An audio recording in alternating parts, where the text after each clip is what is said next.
De retour sur le plateau des Grands Lives, la première course de la semaine à Ruhpolding, un site magnifique. Regardez cette image du public déjà présent en nombre pour la première journée. C'est le sprint femme qui va démarrer dans combien de temps? 1 minute et 35, 34. Ça défile en bas à droite de votre écran. Kaisa Makarainen qui a remporté la Mass Start à Oberhof. Et bien là, la première à s'élancer, ce sera Anna Frolina, première française. Anaïs Bescon, Anne-Sophie Bernadi est en place. Elle, on le rappelle, elle a mis combien? 2 minutes 47 secondes pour s'installer entre la zone mixte et le poste où elle va commenter la course. Alexis Boeuf n'est toujours pas là, j'ai l'impression, Anne-Sophie. Je sais que vous le savez, mais c'est que je déteste perdre. Donc je suis capable de vous dire n'importe quoi pour dire que j'ai gagné, mais non, ça y est, il est là, Alexis.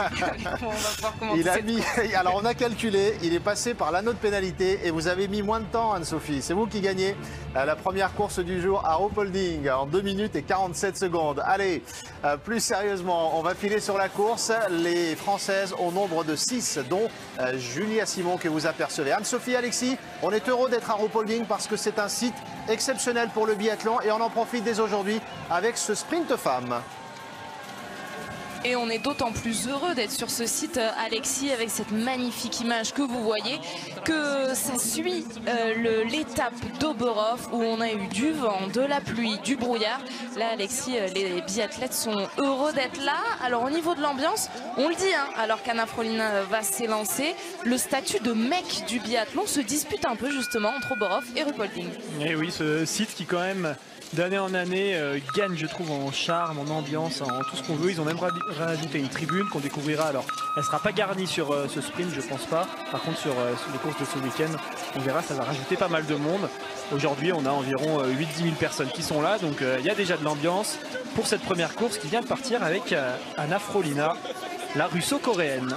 Une vétérante, elle qui a fêté ses 36 ans la semaine dernière, samedi dernier, le même jour justement que Kaisa Makarainen. Derrière, il y a de la jeunesse avec Lisa Vitozzi, 24 ans seulement. Elle avait signé un podium justement l'année dernière sur le sprint avec la 2e position. Mais Alexis, elle n'était pas au même niveau, au même classement sur justement ce classement général. Elle est 15e aujourd'hui. On peut dire que son objectif sera Antols à domicile, les championnats du monde. L'objectif, c'est essayer de se remettre dans le droit chemin à un moment donné. On espère beaucoup alors qu'Anaïs va prendre le départ. Mais oui, Lisa Vitozzi n'est pas au niveau qu'on attendait d'elle depuis le début de la saison.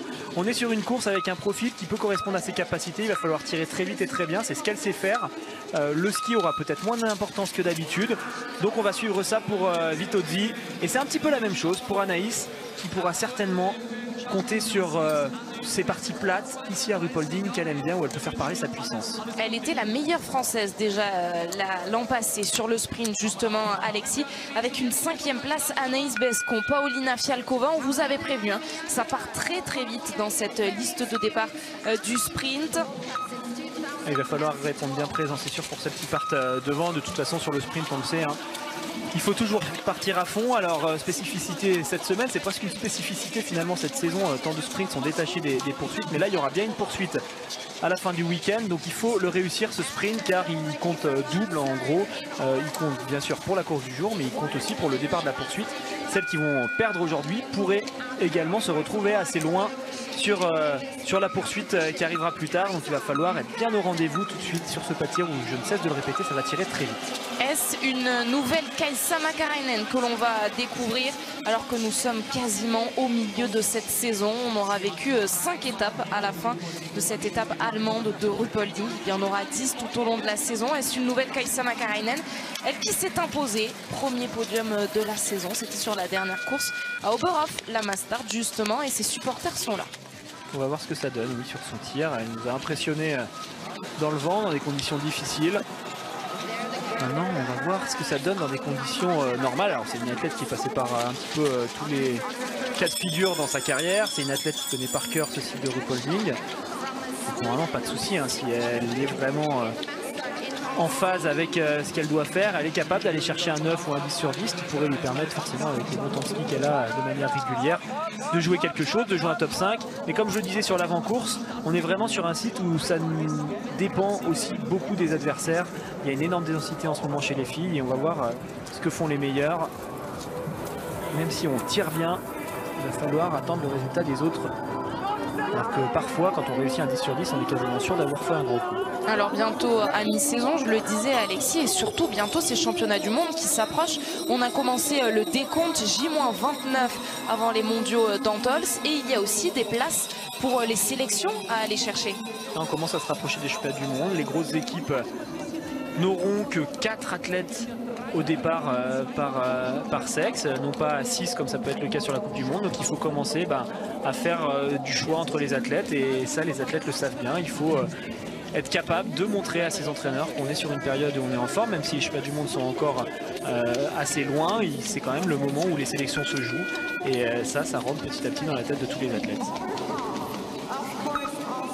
Anna Heuberg dans le top 10 du classement général, qui avait fait une semaine exceptionnelle l'an passé. Justement, ici sur ce site de Ruhpolding, à voir si ça va lui réussir à nouveau avec son dossard 9.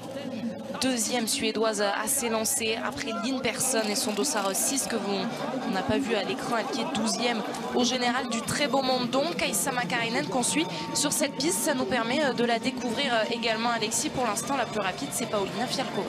On va voir sur les intermédiaires. Alors là c'est le 1.1, nous celui qu'on va attendre c'est vraiment celui d'après, le 1.7. On aura une deuxième montée. Là elles partent pour du plat, ensuite elles font ce premier mur qui se fait quand même assez vite, et surtout l'intermédiaire n'est pas tout en haut de la montée, donc il ne veut pas dire grand chose celui-ci, le tout premier. Le 1.7 nous donnera déjà beaucoup plus d'indications. Seule Anna Fraulina pour l'instant est passée à cet intermédiaire d'1.7. En tout cas on voit que c'est parti correctement sur le plat pour Kaisa Makarainen, mais là où elle est capable de faire la différence, cette athlète, c'est surtout dans les montées.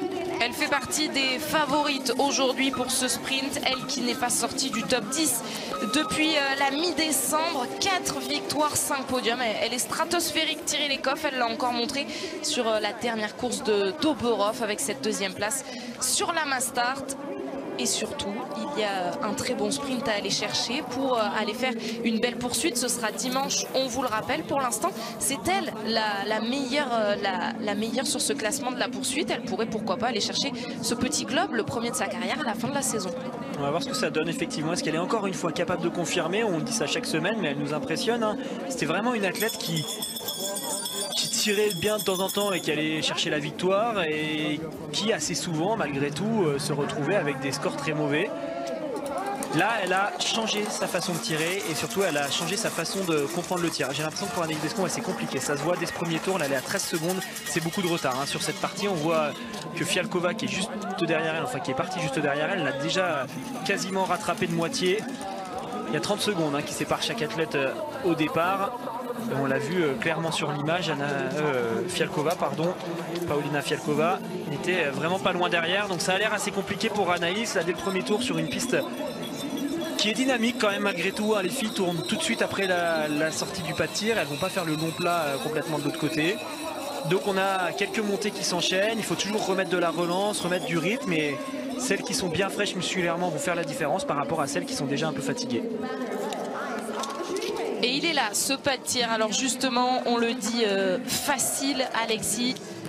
Eh bien, est-ce que Lisa Vitozzi va le montrer? Pour l'instant, il y a un record à battre sur le sprint féminin d'Orfilsen. On a vu 11, 10 sur 10. Statistique signée Garance Ferro. Est-ce que ça va être la même chose? Et pendant qu'on suit le tir de Lisa Vitozzi, on surveille évidemment le départ de Julia Simon, meilleure française au général avec cette 4e place. Ça commence pas mal pour Lisa Vitozzi. Le vent vient de tourner. Il soufflait tout à l'heure gauche-droite. Là, il est plutôt droite-gauche. Elle a eu du mal à s'installer, elle a du mal à se désinstaller, elle est pas au mieux, hein, Lisa Vitozzi. On le voit là, elle est encore coincée, vous voyez, dans son système de portage. Ça y est, elle a enfin réussi à mettre correctement sa carabine au dos. Elle a eu du mal sur sa première balle parce qu'elle avait oublié d'ouvrir son cache-œil. Elle n'était pas tout à fait à l'heure, un tour de pénalité, ça commence pas très bien malheureusement pour l'italienne. Et on va voir désormais Anaïs Bescon arriver sur ce pas de tir. Vous l'avez vu, juste derrière il y a Paulina Fialkova, la réalisation qui est en train de s'attarder sur la Slovaque. Vous avez remarqué donc l'écart dont vous parlez, Alexis, qui s'est réduit assez nettement. Et pour Anaïs, pour l'instant ça commence bien, on n'a pas la simulation mais on a le bruit du public. Et il y a beaucoup de Français présents ici, Alexis, et ils vont pouvoir effectivement s'exclamer sur ce sans faute pour Anaïs Bescon qui va peut-être lui permettre de grappiller de précieuses secondes. Elle qui est en difficulté sur les skis. Un sans faute également pour Paulina Fialkova. On risque d'en voir beaucoup. Ouais, 9 secondes d'avance sur Lisa Vitodi pour Anaïs Bescon. C'est elle qui ressort en tête, mais on le voit très bien. Fialkova va prendre les devants à la sortie de ce pas de tir. Avec 16 secondes d'avance sur Anaïs, elle a déjà fait, en gros, elle a déjà repris la moitié de l'écart qu'elles avaient au départ. Alors on va voir si Anaïs est partie prudemment et si elle réaccélère ensuite dans la course. Pour l'instant, c'est trop tôt pour se prononcer vraiment sur son état de forme. On sait juste qu'elle a perdu du temps dans ce premier tour.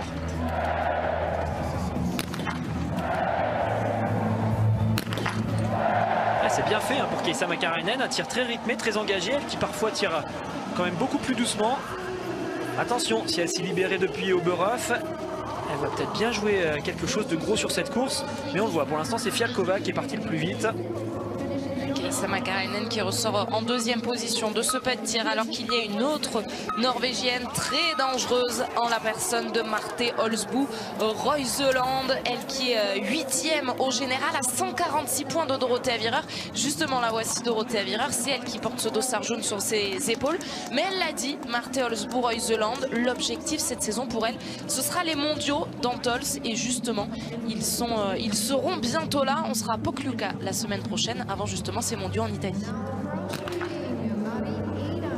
Marie Eder, la deuxième finlandaise qui part déjà avec une pénalité. On a vu pendant ce tour-là Dorothea Virer qui faisait un peu la grimace, qui regardait certainement un écran. En fait, les athlètes, quand ils sont dans l'air de départ, regardent ce qui se passe justement sur le pas de tir pour essayer de prendre des tendances. Ils essayent de voir comment tirent les adversaires pour se dire ah ouais ça tire très vite aujourd'hui et très bien, ou ah bah non tiens il y a de la place, peut-être qu'il faudrait que je réadapte ma stratégie. C'est sûr qu'on fait beaucoup de préparation mentale et de simulation la veille en se disant allez je vais arriver sur le pas de tir, je vais faire ci, je vais faire ça. Et puis le jour J, quand on analyse les tirs des autres, parfois on revoit sa stratégie. C'est pour ça qu'on la voyait aussi concentrée à ce moment-là.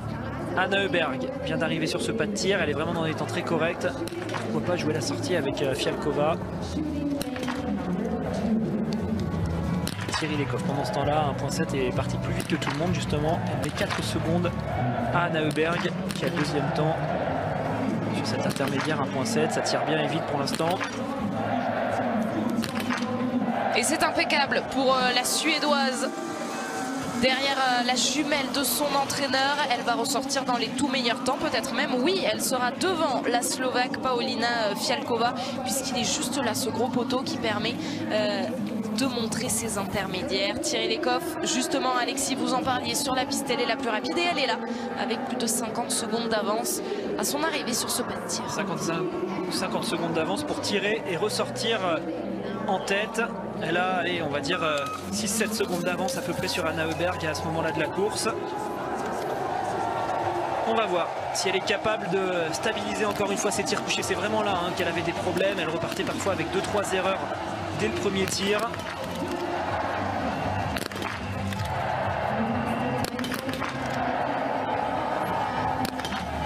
Parfait pour Thierry Lekov. On le dit souvent après les tirs de Thierry, elle qui est si rapide à ski. Bon, une erreur, c'est pas dramatique, mais là en plus, si elle se met à tirer parfaitement bien, elle pourrait être une nouvelle fois redoutable ici sur cette piste de Ruhpolding. Pour l'instant, c'est elle la meilleure, c'est elle qui est en tête.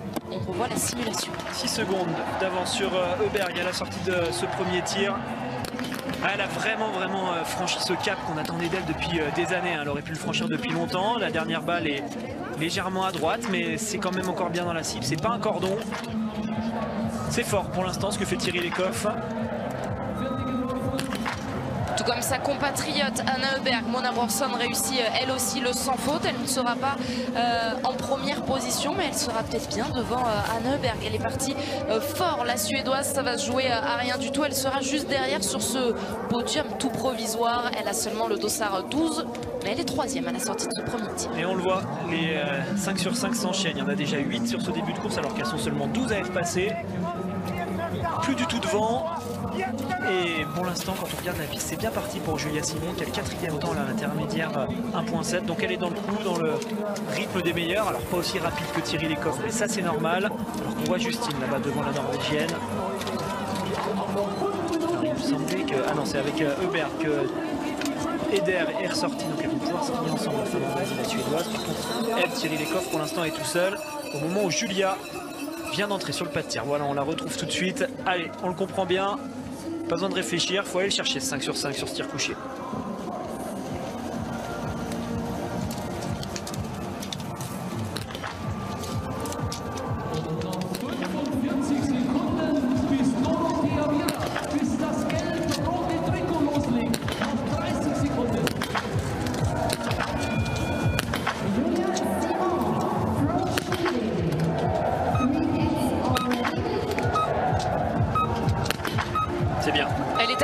Julia Simon et ça passe là aussi, un 5 sur 5 qui lui permet à son tour de ressortir dans les tout meilleurs temps. C'est le contrat aujourd'hui, c'est le deal. Alexis allait être impeccable derrière cette carabine. Ouais, une belle première balle en 13 secondes, un tir en 26 secondes.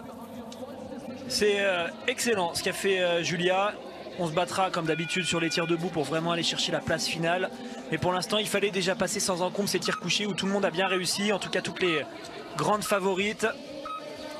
Et en voilà une autre de favorite, elle qui est la première au classement général, première également sur ce classement du sprint. Conséquence, elle porte son dossard à la fois jaune et rouge, Dorothée Avirard. Mais attention, seulement 9 petits points la séparent désormais de Thierry Lecoff. Alors on a, il me semble... Alors c'est Frolina, Anaïs Bescon qu'on vient d'arriver sur le pas de tir. Elle s'est pas fait rattraper par Fialkova qui en plus s'accroche avec Frolina au moment où elle ressort du tapis. Il y a eu un beau 5 sur 5 pour Vitozzi sur son debout. On va suivre le tir d'Anaïs qui malheureusement commence avec une faute.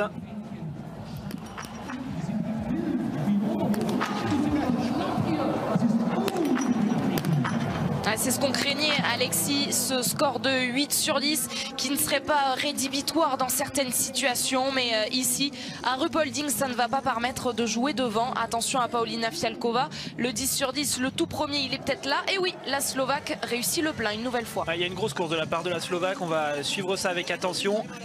Mais elle va aller prendre cette première place provisoire. Mais oui, vous l'avez dit Anne-Sophie, 8 sur 10 aujourd'hui, c'est pas un bon score sur ce pas de tir. C'est... le 10 sur 10 pour jouer vraiment quelque chose et le 9 sur 10 pour limiter la casse.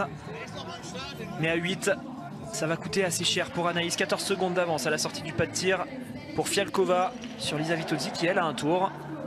Elle skie pas si mal, hein, Lisa Vitozzi, j'ai l'impression.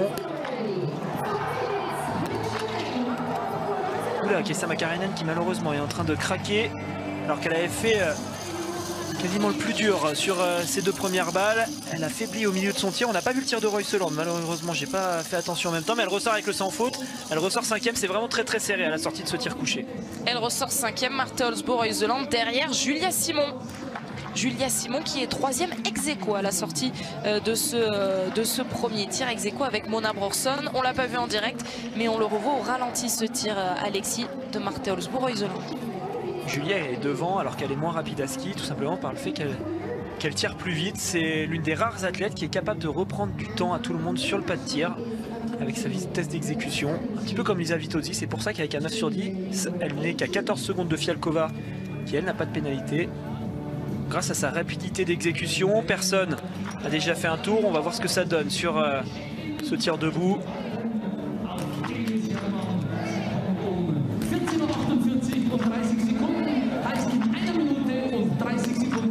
Elle se rattrape bien et c'est là peut-être qu'il va y avoir des regrets, Alexis. On parlait des 8 sur 10, des 10 sur 10 et 9 sur 10 dans des conditions si idéales. Ça va pas permettre de jouer devant alors que c'est plutôt très bien 9 sur 10 sur un sprint. Ça va limiter la casse, elle va être placée pour la poursuite, elle va pas se retrouver trop loin si elle s'arrache bien. Elle va essayer de rester à moins de 45 secondes alors que Öberg, elle peut jouer la victoire.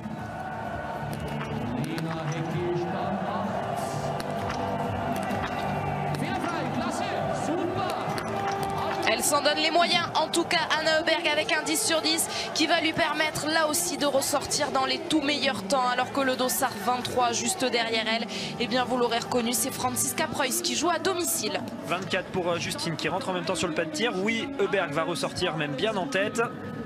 Elle a fait une grosse course, hein. Öberg, elle met une option là sur le podium, il va falloir répondre présent pour rivaliser avec elle. Un beau 10 sur 10, elle est bien en ski, mais elle peut prendre la victoire et pendant ce temps-là, il y a le tir de Justine.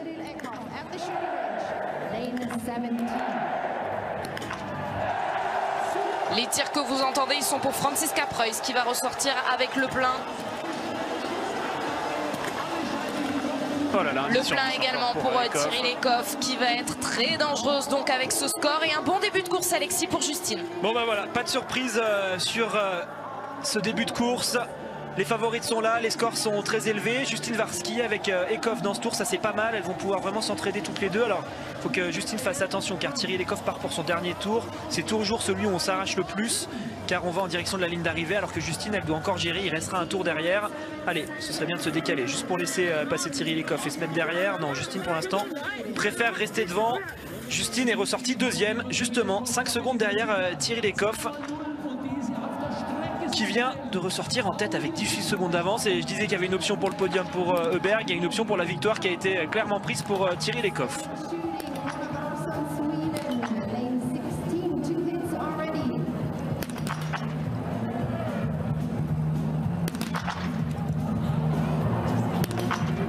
Dommage, il y aura une balle dehors pour Mona Brorson qui aurait pu là aussi jouer un beau classement pour ses poursuites. C'est le programme ici à Ruhpolding. Sprint, ensuite particularité, on aura des relais. Et puis dimanche, on se retrouvera pour les poursuites. Dimanche, ce sera 11h30, ces deux poursuites. Demain, évidemment, 13h45. Comme aujourd'hui, le sprint masculin. Alors que Thierry Lecoff, ça y est, elle s'est mise devant Justine Brezaz pour son dernier tour. Ouais, c'est logique et ça va donner un bon point de repère pour Justine. Essayer de la suivre dans un premier temps, puis quand elle ira vraiment sprinter pour aller en direction de la ligne d'arrivée, la laisser faire, penser à bien ralentir en direction du pas de tir. Mironova vient de s'élancer, elle aussi il faudra la surveiller. Mais on a déjà 4 10 sur 10, dont 3 favorites qui sont justement avec ce gros score. Julia arrive, là aussi il va falloir essayer d'aller le chercher ce 10.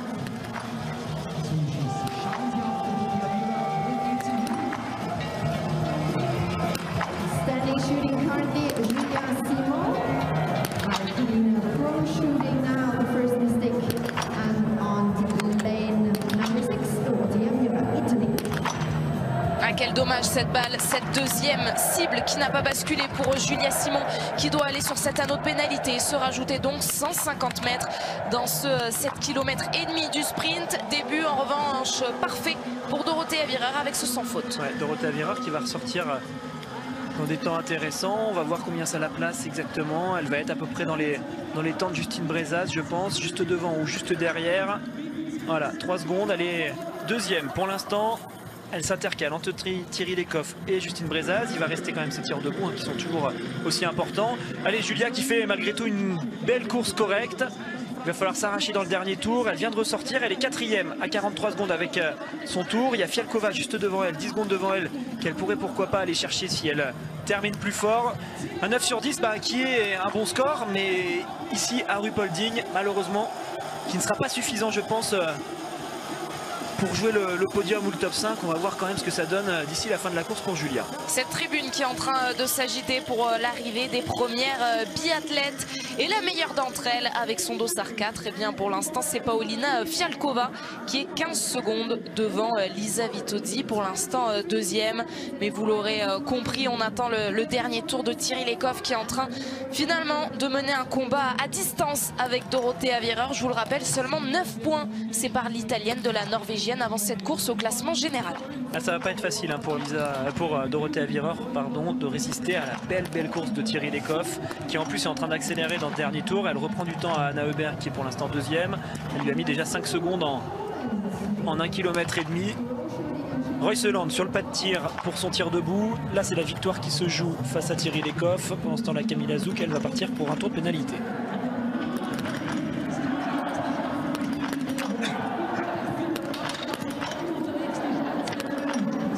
Il y a une balle dehors pour Marte Olsbourg-Royseland. Là aussi, quelques regrets avec ce 9 sur 10. Loin d'être un mauvais résultat. L'occasion, on va beaucoup le répéter, de se positionner pour une poursuite. Alors évidemment, on va être vigilant.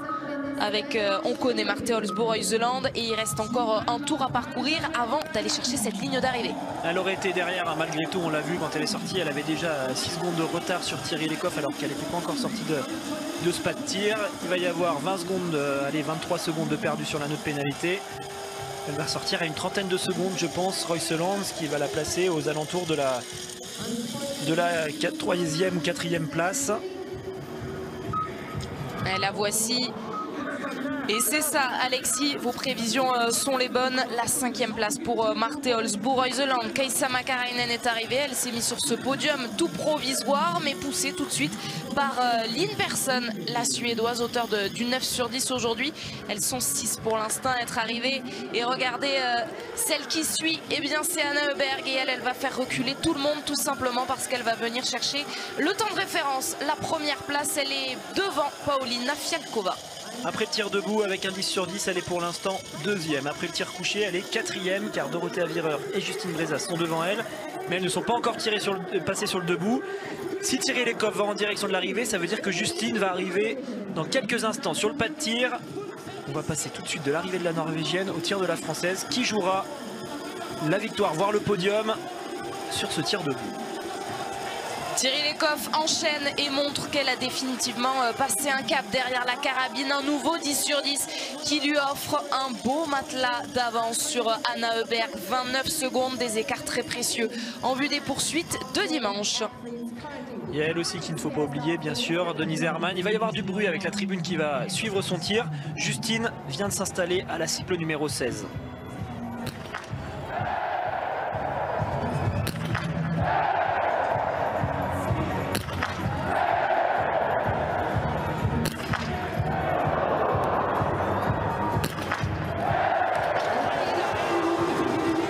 Une erreur pour Denise Herrmann, une également pour Justine Brezaz.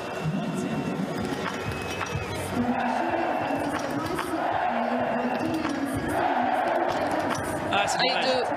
Et deux, oui, on disait une erreur parce que la première était dehors et la dernière également. Alors est-ce qu'elle s'est laissée déstabiliser puisque derrière elle, il y avait une autre Allemande et toute cette tribune a crié très fort alors que Denise Herrmann est sur son anneau pénalité. On va suivre évidemment sa sortie. Justine Brezaz, elle y est également sur cet anneau pénalité. Elle y rentre à l'instant pour un tour donc. Ouais, je pense que Justine malheureusement s'est fait déconcentrer par le tir de Preuss. En fait, elle a tiré ses balles quasiment en même temps que l'Allemande au début de son tir. Donc elle avait l'impression que la tribune réagissait à ses balles. Et tout d'un coup, elle s'est rendue compte qu'il y avait un petit décalage avec Preuss qui tirait plus vite. C'est dommage là, de faire 2 tours comme ça pour Justine. Un tour, ça l'aurait encore mis à la bagarre pour pourquoi pas aller jouer la 4e ou la 5e place. Mais là, ça va coûter beaucoup plus cher et on va voir ce que ça donnera pour Justine. Alors en termes de temps, ça peut encore être correct pour la poursuite, mais malheureusement pour les places du jour, ça va faire plus loin. Mona Bransson vient pousser sa compatriote Lynn Persson. Les Suédoises qui sont désormais aux 5e et 6e place, mais la meilleure d'entre elles, eh bien c'est toujours Anna Öberg, 2e provisoire derrière Thierry Lekov. Et Julia Simon devrait arriver dans moins d'une minute 30. Elle joue justement cette 4e ou cette 5e place. Là aussi, il y avait la possibilité d'aller chercher un 10 sur 10 pour Ine Hofer. Malheureusement, il y aura 3 tours, ça va coûter très très cher. Et on va regarder la sortie de Justine du 2e tir. Justine est sortie 10e à 1,04. Donc voilà, ça confirme bien ce qu'on disait. Hein. Elle était dans un grand jour à ski. Mais par contre, avec ces 2 tours, ça l'a bien fait reculer. Allez, il y a quand même quelques places à reprendre. Pourquoi pas reprendre la chinoise Tang qui fait une excellente course et Preuss qui sont juste devant. Pour elle, ça se joue maintenant pour son dossard jaune, son dossard rouge pour un petit peu tout face à Ekhoff. Dorothea Virer n'a pas le choix. Il faut aller chercher le 10 sur 10 alors que Julia va arriver pour essayer d'aller se mettre sur la 4e place. Aller chercher le meilleur classement pour Julia Simon. Il n'y aura pas de podium, mais cette 4e place de Lisa Vitozzi, elle est forcément à sa portée. Elle va y parvenir. Julia Simon jusqu'au bout. Le jeté de ski qui lui permet donc d'aller chercher cette 4e place provisoire. Allez, le tir de Dorothea Virer.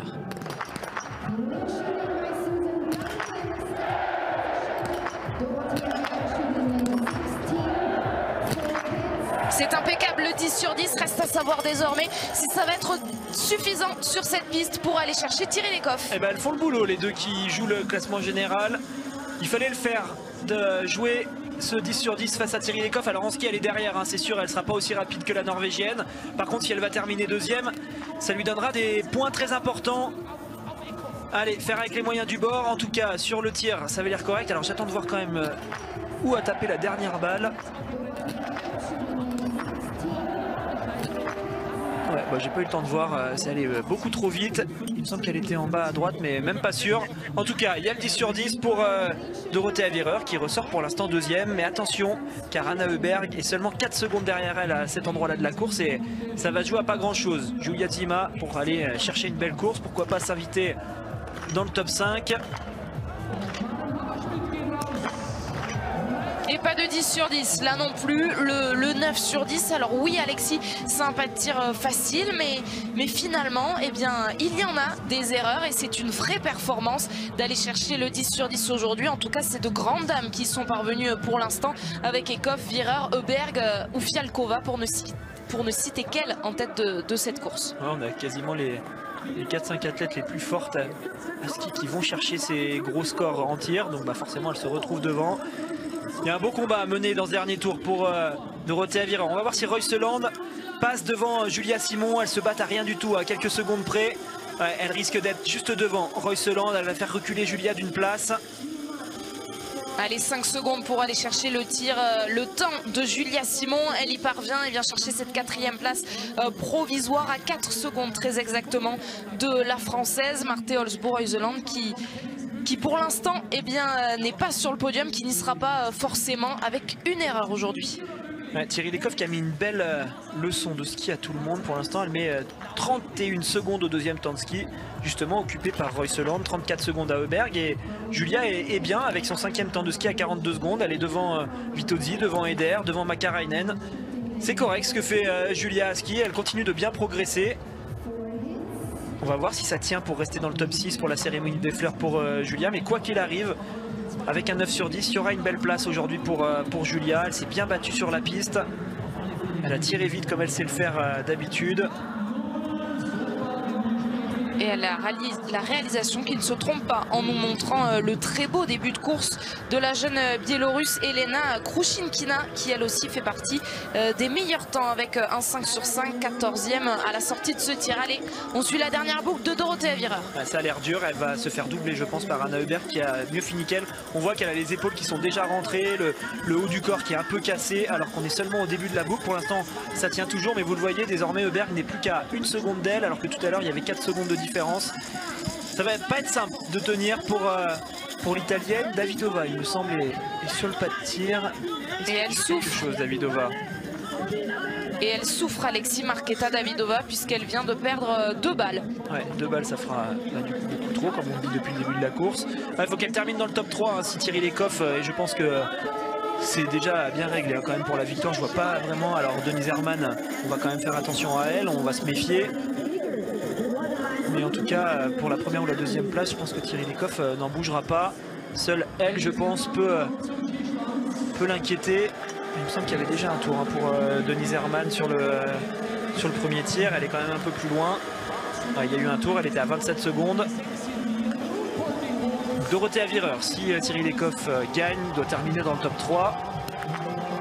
Pour rester en jaune. Tendrevold pour aller chercher un 9 sur 10.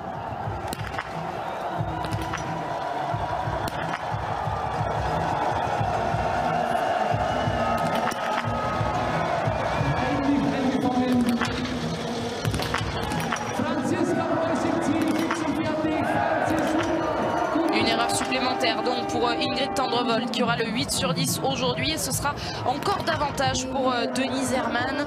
Ouais, Denise Herrmann en plus qui a fait le choix de tirer doucement sur un pas de tir où ça tire vite, donc elle va perdre gros. Elle a 2 tours à faire, elle est déjà à 29 secondes. Ça va être compliqué pour elle. On va voir si elle est capable de finir très fort comme elle le fait d'habitude. Donc oui, Dorothea Virer, si elle termine 3e, normalement perd son dossard. Justine vient de passer la ligne d'arrivée en 10e place à 1,31. On va regarder tout de suite son temps de ski à Justine qui a le 4e temps de ski à 42 secondes. Dans la même seconde que Julia. Elle skie désormais pareil, les 2 françaises. La réalisation qui nous montre à nouveau l'arrivée de l'Allemande Franziska Preuss à domicile, je vous le disais, elle qui vit à Ruhpolding. Elle est la première Allemande pour l'instant sur cette ligne d'arrivée avec cette 8e position et un très beau 10 sur 10. Il y a eu des évictions, hein, Alexis, dans cette sélection allemande. On ne verra pas par exemple Franziska Hildebrandt, on ne verra pas non plus le compagnon justement de Franziska Preuss, à savoir Simon Schemp. Eric Lesser non plus ne disputera pas cette étape ici à Ruhpolding. On fait un petit peu du nettoyage et maintenant on commence à s'intéresser à la jeunesse. Il y a Célia Aymonier qui est en train de tirer à la cible numéro 1 et Dorothea Virer va arriver dans pas longtemps sur la ligne d'arrivée. Elle s'est fait passer désormais par Anna Heuberg. Elle est en train de perdre son dossard jaune là dans ce dernier tour, l'italienne. Et que dire de Thierry Lecoff à part qu'elle est vraiment impressionnante de course en course. Et la réalisation non plus, visiblement, Alexis ne voit pas qui pourrait lui passer devant puisqu'on voit le ralenti de sa course comme si ça y est, c'était déjà fait. Elle l'avait emporté. Alors attention, il y a une start list très longue avec 107 dossards alignés aujourd'hui. On va essayer de voir s'il y a du suspense, mais il n'y en aura pas pour Dorothea Virer qui va finir au-delà de cette deuxième place avec le troisième temps de Paulina Fialkova à aller chercher. Et si Thierry Lecoff l'emporte et que Dorothea Virer est troisième aujourd'hui, eh bien oui, vous l'avez dit, je le répète, Lecoff va récupérer le dossard jaune de Dorothea Virer. Alors on suit le tir de Claire Regan qui peut aller chercher un 10 sur 10 et ça va être intéressant hein, si elle va le chercher. Ah dommage, cette dernière balle, sinon elle joue le top 5. On a Mironova qui est en même temps sur le pas de tir. On regardera sa sortie à elle aussi. Ouais, mais elle va devoir aller sur l'anneau de pénalité, oui. Célia Aymonier, on n'a pas eu le temps de le dire avec l'arrivée de Dorothea Virer, a malheureusement mal commencé ce tir avec 2 pénalités sur son coucher. Ça va la mettre assez loin à la sortie. Il va falloir maintenant se battre pour essayer de se replacer en vue de la poursuite, ne plus faire d'erreur sur le debout. Pour terminer cette course avec un 8 sur 10, hein, on le voit avec un bon temps de ski pour Justine par exemple, en tirant à 8. Ça la place actuellement 12e, donc il y a quand même de quoi se placer.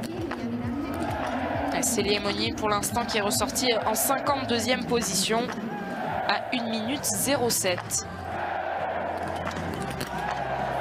Maren Hammerschmidt aussi, elle est à domicile ici à Ruhpolding avec son dossard 57 et elle signe le plein sur son premier tir. Ça peut être la surprise de cette fin de start list, il y en a quelques-unes hein, qu'on va surveiller. Bien sûr, il y a les Françaises avec Caroline Colombo et Chloé Chevalier.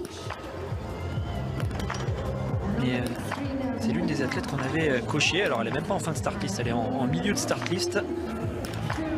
Derrière il y aura encore quelques athlètes qui pourront être inquiétantes, notamment Starik pour les Russes qui va arriver beaucoup plus tard, Solendal pour la Norvège. Un nouveau 10 sur 10 à l'image avec la polonaise Monika Onitz. Là aussi, il y a une place à aller chercher. Monika Onitz qui était 10e au général la saison dernière. Et bien actuellement, avant cette course, elle est 30e. Elle n'est donc pas dans les clous de la Mass Start. Et là aussi, il y a forcément de l'enjeu puisqu'il y aura une Mass Start lors des championnats du monde. Une autre polonaise à l'image, il s'agit de Kamila Zouk qui vient chercher un très beau top 10 avec cette 8e place provisoire. Ouais, Kamila Zouk qui est encore toute jeune, hein, c'est bien d'aller chercher avec un 9 sur 10 pour l'instant cette 8e place. On verra si ça tient pour le top 10, ça va être chaud parce qu'il y en a certaines qui peuvent lui passer devant, notamment sa compatriote justement Monika Onitz dont on parlait. Charvatova, et attention à elle, hein, si elle la met cette dernière balle, bah là aussi il y aura encore une balle de loupé comme pas mal d'athlètes. Décidément ces dernières balles où on se prend conscience qu'on joue quelque chose font de gros dégâts et on a pour l'instant toujours une Julia qui tient sur la 6e place. Et justement transition parfaite Alexis puisque Julia est avec Tanguy Kerwas. Ouais, Julia qui lorgne sur la cérémonie des fleurs, mais il y a encore du monde à passer là. Oui, il y a encore du monde à passer et ça va être chaud, ça va être chaud. J'ai un petit peu de mal à finir la course comparé à Oberhof. J'ai essayé de partir bien plus vite, de mettre un peu plus de rythme, mais j'ai un petit peu coincé sur le début du dernier tour là. Donc voilà, on verra, ça reste néanmoins quand même une assez bonne course. Voilà, il y en a une qui m'échappe et je suis un petit peu déçu parce que j'avais des tirs bien contrôlés. Je pense que c'était quand même assez propre. Je suis pas parti dans mes tirs comme je fais des fois où je pars vite. Je voulais vraiment construire et voilà, je crois que c'est une balle qui m'échappe à gauche et c'est un petit peu frustrant parce qu'ici il faut tirer bien pour pouvoir bien jouer devant et c'est quand même une bonne course correcte. Donc je vais pas terminer là-dessus, c'est bien, voilà. Comment, juste pour expliquer aux gens qui nous regardent, vous dites une balle qui s'échappe, cette deuxième balle, comment elle s'échappe la balle? Eh ben, pour dire, je pense que voilà, c'est assez compliqué d'arriver tout le temps avec le même rythme la même vitesse sur les cibles. Et on le travaille tout l'été, tout l'automne, tout le printemps aussi, mais voilà, quand on est en compétition, c'est des choses encore plus compliquées à mettre en place. Et là, aujourd'hui, j'étais un petit peu désynchronisé. Je suis arrivé un peu plus vite sur ma cible et mon doigt n'a pas suivi, ce qui fait voilà une petite erreur gauche, je crois, et c'est un petit peu frustrant. Mais je pense que là, il y a vraiment des tirs qui commencent à bien se mettre en place et c'est beaucoup plus régulier que l'an dernier sur la, je sais pas comment, c'est compliqué à expliquer pour des personnes, je vais pas faire ma relou qui parle dans les explications, mais voilà, c'est bien plus productif, c'est propre, c'est dans la manière est bien meilleur que l'an dernier, donc je vais continuer là-dessus et ce 10 sur 10 il va bientôt arriver. Il y a les temps de ski aussi qui sont plus réguliers que l'an dernier et qui vous permettent aussi de jouer même avec une faute dans le top 10. Ouais, c'est vrai, c'est cool. Je sais que je me suis battue avec Marte Holzbourg et Suland dans le dernier tour et c'est quelque chose que l'an dernier j'aurais pas été capable de faire. Et voilà, ça donne un petit peu confiance et c'est sûr que quand on sort du tir, même avec une erreur, et qu'on sait qu'on peut jouer devant, ça fait plaisir et ça encourage pour les années futures à continuer à travailler dur. Ouais. Merci Julia. Julia Simon, meilleure française aujourd'hui, toujours avec cette 6e place qui tient puisque Denise Herrmann vient d'arriver dans cette 12e place provisoire. Et puis on va surveiller également pour Julia Simon le classement au général puisqu'elle est 4e avant cette course. Et justement, juste devant elle, à 20 points à peine, il y a Ingrid Tendrevold qui, elle, est pour l'instant 20e provisoire. Attention aux Russes, à l'image, un nouveau 10 sur 10 à ajouter sur ce sprint féminin aujourd'hui. Alexis, celui de Larissa Kuklinina. Ouais, il va falloir la surveiller dans le dernier tour, mais normalement elle ne devrait pas faire reculer Julia. Julia est surtout en train de se battre dans ce dernier tour. Alors elle a terminé, mais d'autres athlètes essayent de la doubler avec par exemple une Monika Onitz qui pourrait être là, une Kuklinina mais qui est déjà quand même derrière. Donc ça tient pour l'instant pour Julia, et oui, elle pourrait pourquoi pas se retrouver 3e de ce classement général de la Coupe du Monde, car Tendrevold est quand même bien passé à côté de sa course. On verra vraiment à la fin ce que ça donne en termes de points. Mais si si Julia reste là et que Tendrevold est aux alentours de la 24e place ou après, ça pourrait suffire pour passer 3e, et on suivra ça tout à l'heure. Il reste encore pas mal d'athlètes à surveiller du coin de l'œil justement pour voir si cette 6e place peut tenir pour Julia.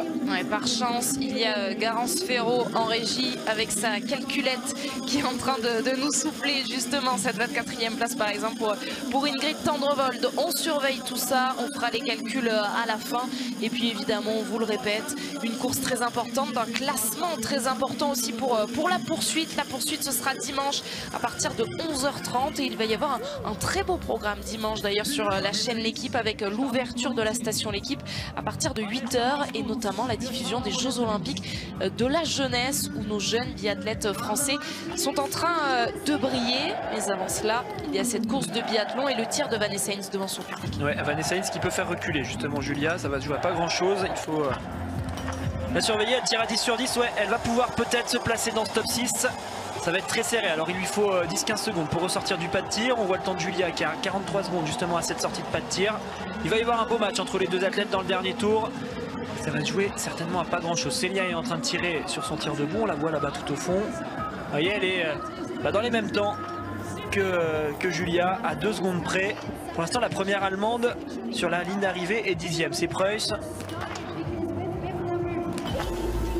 Alors qu'il y aura malheureusement une erreur pour Célier Monnier sur cette dernière balle, mais c'était un très beau debout.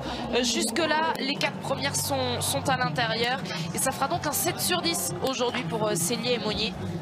Encore une qui va se battre avec Julia sur ce dernier tir. C'est Marine Hammerschmidt. Face aussi pour elle aussi aller chercher un 10 sur 10.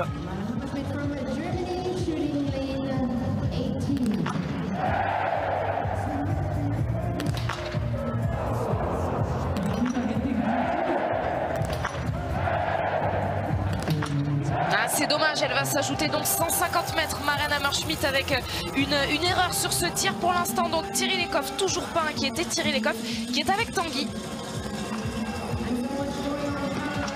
Cyril, perfect race today for you. Yes, it was C'était une course parfaite pour vous aujourd'hui. Not so many places I could Oui, take c'était some more parfait. time, so I'm very, very satisfied. And you will catch, Je suis vraiment très satisfaite. Et vous allez pouvoir prendre le dossard jaune? Oui, peut-être. Is it a goal for the season? Je vais peut-être l'avoir, oui, dimanche sur la poursuite. C'était un objectif d'avoir le dossard jaune? Non, je n'ai jamais imaginé ça.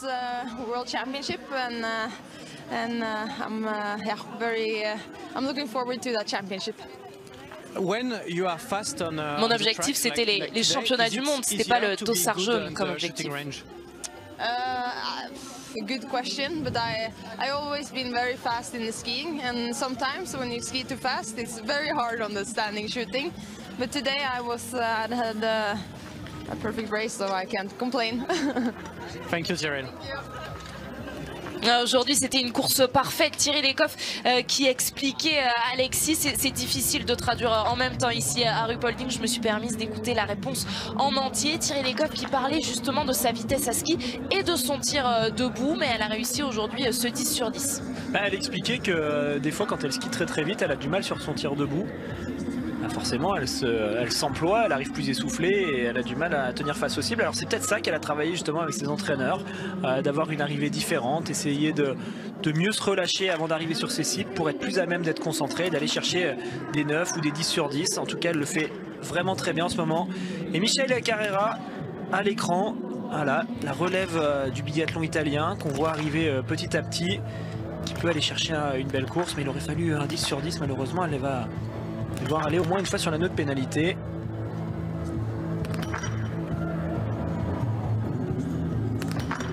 Et ce sera une seule fois en effet, elle qui a vécu un baptême pas très sympa de la part de l'équipe d'Italie, puisque ce baptême il était à Oberhof, ses toute premières courses en Coupe du Monde où elle avait terminé 76e du sprint. Elle fera sans doute mieux aujourd'hui. Attention, il reste encore quelques athlètes. Anna Sola qu'on vient de ressortir de son tir couché à seulement 7 secondes.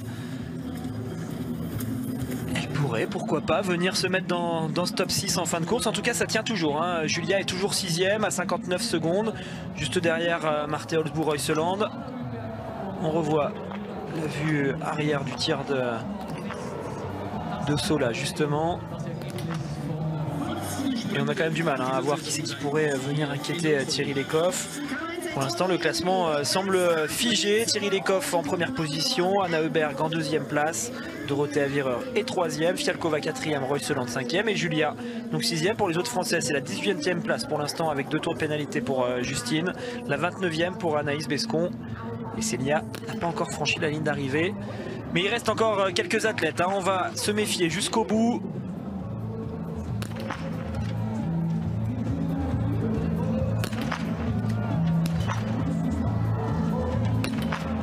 Alors Anna Magnusson justement qui réussit le 5 sur 5, ce n'est pas la plus rapide à ski, mais on va continuer à se méfier de ces filles-là. Évidemment pour cette 6e place de Julia Simon, ça tient toujours pour l'instant, Alexis vous le disiez, ça tient toujours pour Thierry Lecoff, et ce qui montre également, alors que c'est Vanessa Sainz qui est sur la piste justement, on en parlait, de se battre avec Julia pour l'instant. Elle est 7e, Julia Simon, elle tient cette 6e place. Et on va avoir le temps de s'intéresser à la course de Caroline Colombo qui n'est pas encore passée au premier intermédiaire. Elle qui était malade au Oberhof, elle reprend les skis, elle reprend la compétition. Allez, il y a un top 15 comme objectif, je pense, principal à aller chercher pour elle. Terminer dans les 30, ce serait bien en vue de la poursuite. Et pourquoi pas nous surprendre et aller chercher encore mieux, c'est possible. Une piste qui est en bon état, qui évolue peu. Donc même les athlètes qui partent derrière peuvent jouer quelque chose. C'est pour ça qu'on se méfie jusqu'au bout. C'était pas le cas par exemple à Oberhof avec une piste qui évoluait et qui cassait complètement. Là on garde des conditions assez correctes. Vanessa Sainz est toujours là à la bagarre face à Julia Simon. Alors si l'intermédiaire nous annonce le temps sur la ligne d'arrivée, ce sera normalement largement devant pour Julia. Si par contre il y en a un autre entre les deux, ce que je ne pense pas, elle pourrait être devant, mais ouais, elle sera derrière Julia finalement, Vanessa Sainz, donc c'est bon. Elle va encore tenir une fois de plus pour la 6e place. Elle aurait sans doute aimé offrir au public allemand cette place sur cette cérémonie des fleurs, mais elle sera bien pour Julia Simon, cette 6e place, dernier ticket de cette cérémonie des fleurs. Vanessa Hinz qui est 7e, qui est toutefois la première allemande aujourd'hui. Julia Simon donc première française, la 2e. Il s'agit de Justine Brezaz, 19e provisoire, elle est avec Tanguy Kerbas. Ouais, Justine, 8 sur 10 aujourd'hui avec 2 fautes sur le tir debout. J'ai vu que vous aviez skié avec Thierry Lecoff une partie du tour avant d'arriver au tir debout. Est-ce que vous avez peut-être pas un peu skié trop vite, ça vous a sorti de vos repères ou pas du tout? Ce ski est fort, mais je pense pas que c'est une grosse influence. J'ai du mal à finir les courses depuis la semaine dernière. Ouais, je me sens pas très bien sur les derniers tours où des sensations qui sont un peu inhabituelles, mais non, c'est pas une vilaine course. C'était très le pas de tir ici et disons un tir qui est assez facile.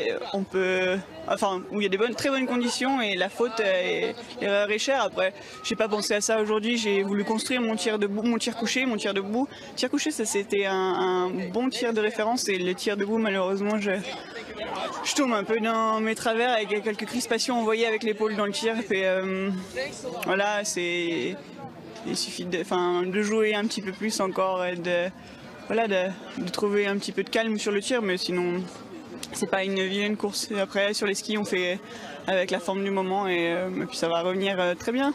Pourtant quand on regarde les analytiques sur le ski, vous n'êtes pas non plus très loin, vous êtes même juste devant Julia je crois en temps de ski aujourd'hui, vous êtes dans vos standards habituels, j'ai envie de dire. Ouais, non, mais après je parle de sensations là, j'ai même pas regardé les temps de tir, j'en ai aucune idée, mais ouais, j'ai vraiment du mal à finir les courses, je me sens j'ai besoin de manger, de m'asseoir et d'aller me coucher là je crois. C'est inhabituel, mais ouais, je pense que va falloir que je réfléchisse peut-être sur les courses à venir, sur les 2 semaines qui arrivent, j'en sais rien. Sur la data, il n'y a pas de choses qui montrent, qui expliquent ça, mais je me sens la tête qui tourne dans un dernier tour, ouais, pas bien du tout. Mais voilà, il n'y a pas de choses criantes, ça va, juste un peu de repos je pense, entre les courses. On vous laisse aller vous reposer, alors il y a un relais dans 2 jours. Et le relais pour cette équipe de France féminine, il sera évidemment vendredi à partir de 13h40. On se retrouvera pour ce relais en espérant que Justine Brezaz ait retrouvé des forces jusque-là. Attention. Orschler qui a failli partir à la faute. Allez, elle va pouvoir aller en direction du pas de tir.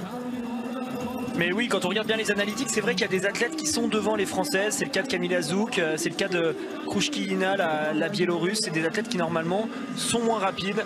Elles sont à 42 secondes de Thierry Lecoff qui a quand même assommé la concurrence. Elle met 15 secondes à Denise Herrmann et 30 secondes au 3e temps de ski de Royseland.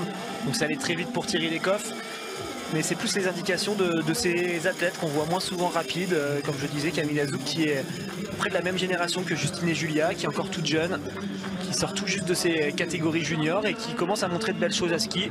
Donc on suivra ça pour l'équipe de France et voir ce que ça donne au niveau de la forme. Allez, on va se méfier d'elle quand même, Caroline Orschler. Elle arrive dans des temps très intéressants sur ce premier tour.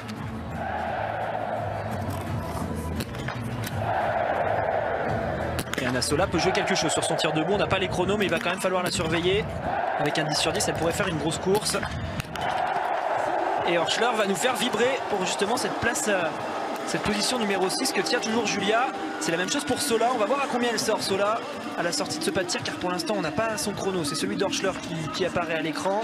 Orschler 21e donc à la sortie de ce premier tir, et Anna Sola, et bien la voici Alexis. Et oui, le chrono de Julia Simon à 43 secondes, il est largement à la portée de la Biélorusse. Alors je vous propose de marquer une toute petite page de pub et on se retrouve juste après. Il y a du suspense donc dans cette fin de course. Est-ce que la 6e place de Julia Simon va tenir? Réponse juste après ça.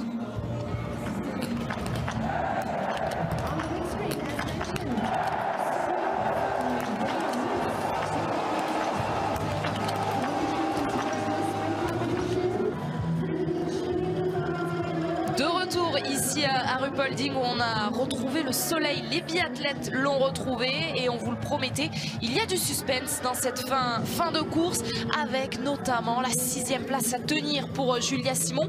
Mais il y a du monde, il y a notamment cette Biélorusse Alexis Anasola qui est ressortie 4e du deuxième tir, et pourquoi pas Tekla Brunli aussi qui peut aller chercher une belle place de classement, elle qui ressort en 16e position à 1 minute avec là aussi un 10 sur 10. Ils sont nombreux aujourd'hui. Alors oui, on s'intéresse à cette 6e place de Julia parce que ça pourrait potentiellement la placer 3e du classement général à la fin de la course si elle reste 6e et que Tendrevold continue de reculer. Pour l'instant, Tendrevold, elle était aux alentours de la 20e place, elle est désormais 26e.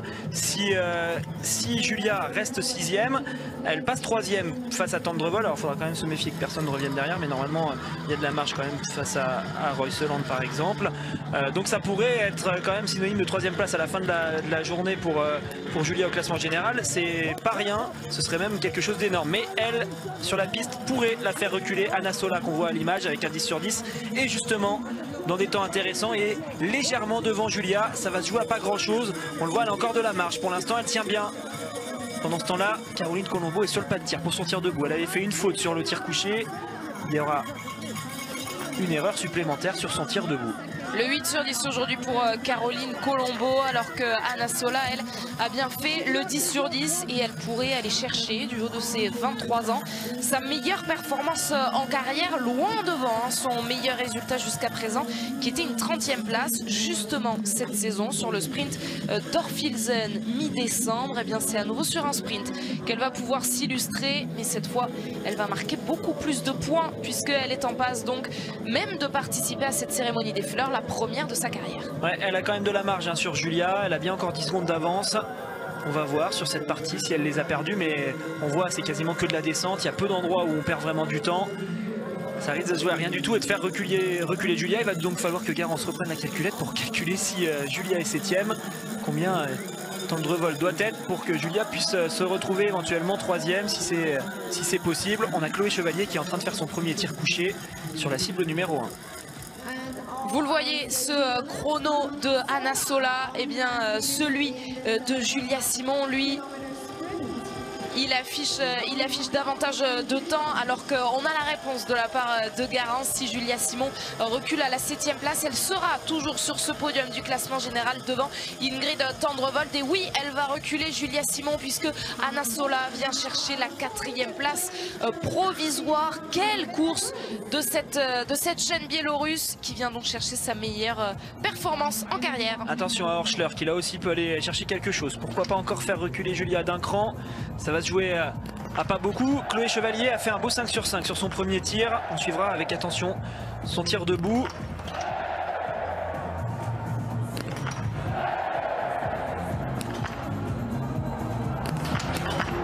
Oh, encore une fois cette dernière balle.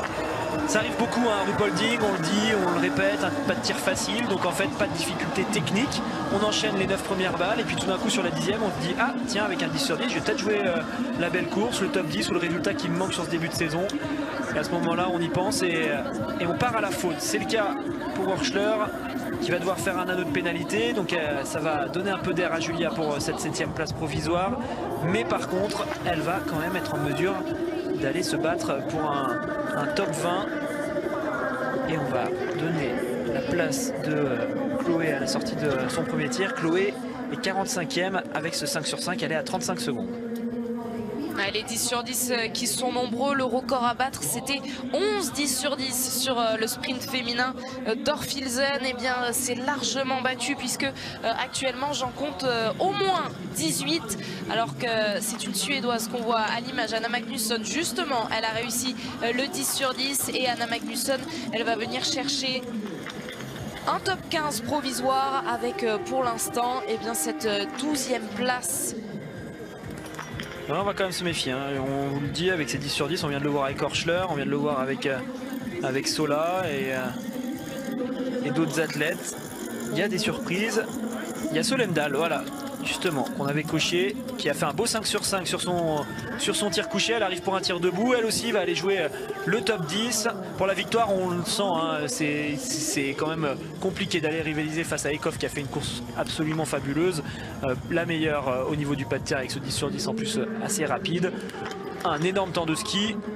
Donc c'est pas facile de se battre pour la gagne ou pour le podium, mais par contre pour le top 10 il y a quand même pas mal de possibilités pour tous ces athlètes qui partent en fin de course.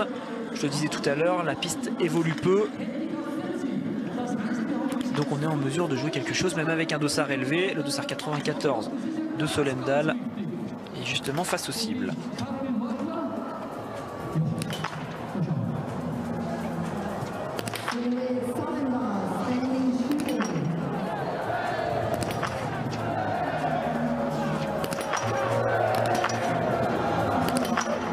Ça fera 9 sur 10 aujourd'hui pour Synnøve Solendal qui va s'ajouter une vingtaine, peut-être même une trentaine de secondes à ce chrono, le temps qu'elle sorte de ce pas de tir, qu'elle aille donc parcourir ces 150 mètres que constitue la note pénalité.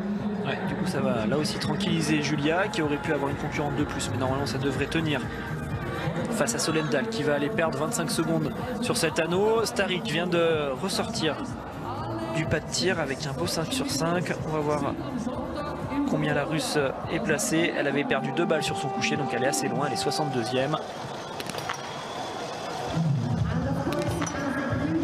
Et c'est le tir de Solendal qu'on voit à l'image et sa sortie désormais de cet anneau de pénalité en 23e position à 1 minute 07. Sa compatriote pour l'instant, Tiril Eekhoff, elle n'est pas du tout inquiétée, loin de là. La victoire semble tendre les bras à la Norvégienne. La dernière fois, Alexis, qu'elle avait remporté le sprint, c'était au Grand Bornand et on se souvient, elle avait fait le triplé sprint poursuite mass start, alors que la Suédoise Kotheim vient de réaliser un nouveau 5 sur 5. Là aussi, il y aura peut-être une menace pour Julia Simon dans cette dernière boucle. On va continuer à être vigilant, mais je le disais donc, Tiril Eekhoff qui avait remporté la poursuite la dernière fois qu'elle avait gagné le sprint. Et ce qui nous étonne une nouvelle fois, Alexis, c'est cet écart très important, 29 secondes d'avance sur Anna Öberg. Elle aura de l'avance, elle aura un petit matelas de la marge sur la poursuite de dimanche. Ouais, elle aura de l'avance parce qu'elle a fait vraiment cette course parfaite. Quand on regarde les temps de ski, on voit qu'il y a quand même une belle différence entre Tiril Eekhoff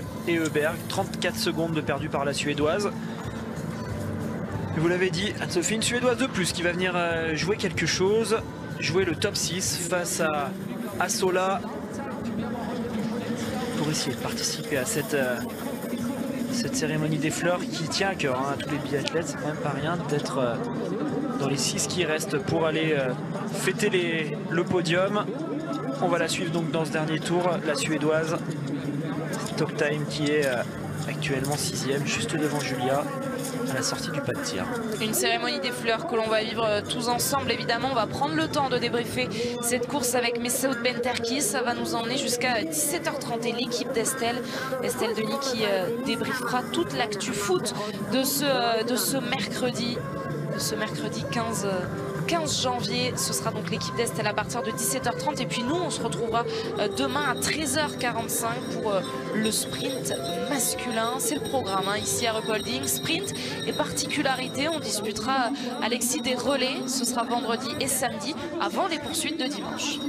C'est toujours particulier d'avoir ces relais au milieu. On a des courses individuelles qui sont entrecoupées de ces relais qui sont des courses collectives. On a certaines nations qui font des impasses, certaines top athlètes qui font des impasses. Mais malheureusement, Caroline Colombo vient de passer la ligne d'arrivée et elle n'y prendra pas part à cette poursuite car elle est actuellement 62e. Seules les 60 premières pourront participer à la poursuite. C'est dommage que Caroline fasse une seule course avec un 8 sur 10, ça n'aura pas suffi. Célia Aymonier est vraiment sur la tangente. Là pour l'instant, elle est actuellement 59e sur la ligne d'arrivée. Mais on comprend bien, ça va être compliqué avec l'arrivée de Solendal et de la Suédoise Stockheim qui vont passer devant. Donc normalement, Célia ne participera pas non plus à cette poursuite. On va voir ce que ça donne pour Chloé. Mais là aussi, il va falloir aller chercher un gros score sur le pas de tir. Sinon, ce sera limite. Allez, Chloé qui peut aller chercher un 10 sur 10. Three athletes at the shooting range here today to finish the shooting fighter Chloe Chevalier shooting 19, 2 hits already, 3 hits. Washko from their green shooting. Ah, dommage. cette dernière balle pour Chloé Chevalier. On y a cru, Alexis, mais on l'a vu, elle s'est posée entre cette 4e et cette 5e balle. Bah, elle aussi a pensé à cette 10e balle, synonyme de bonne course. Elle a marqué un temps d'arrêt, puis au lieu de tirer dans la foulée, elle a décidé de se reprendre. Je pense que c'était une bonne stratégie, mais finalement, ça n'a pas suffi. Cette dernière balle est quand même dehors. On va suivre sa sortie de l'anneau de pénalité. On est de retour avec la Suédoise pour voir ce que ça donne dans ce dernier tour sur les intermédiaires. Elle a reculé hein, quand même Stocktime là, dans ce début de dernier tour. Elle est désormais 10e à 1 minute. Donc elle ne devrait pas terminer devant Julia.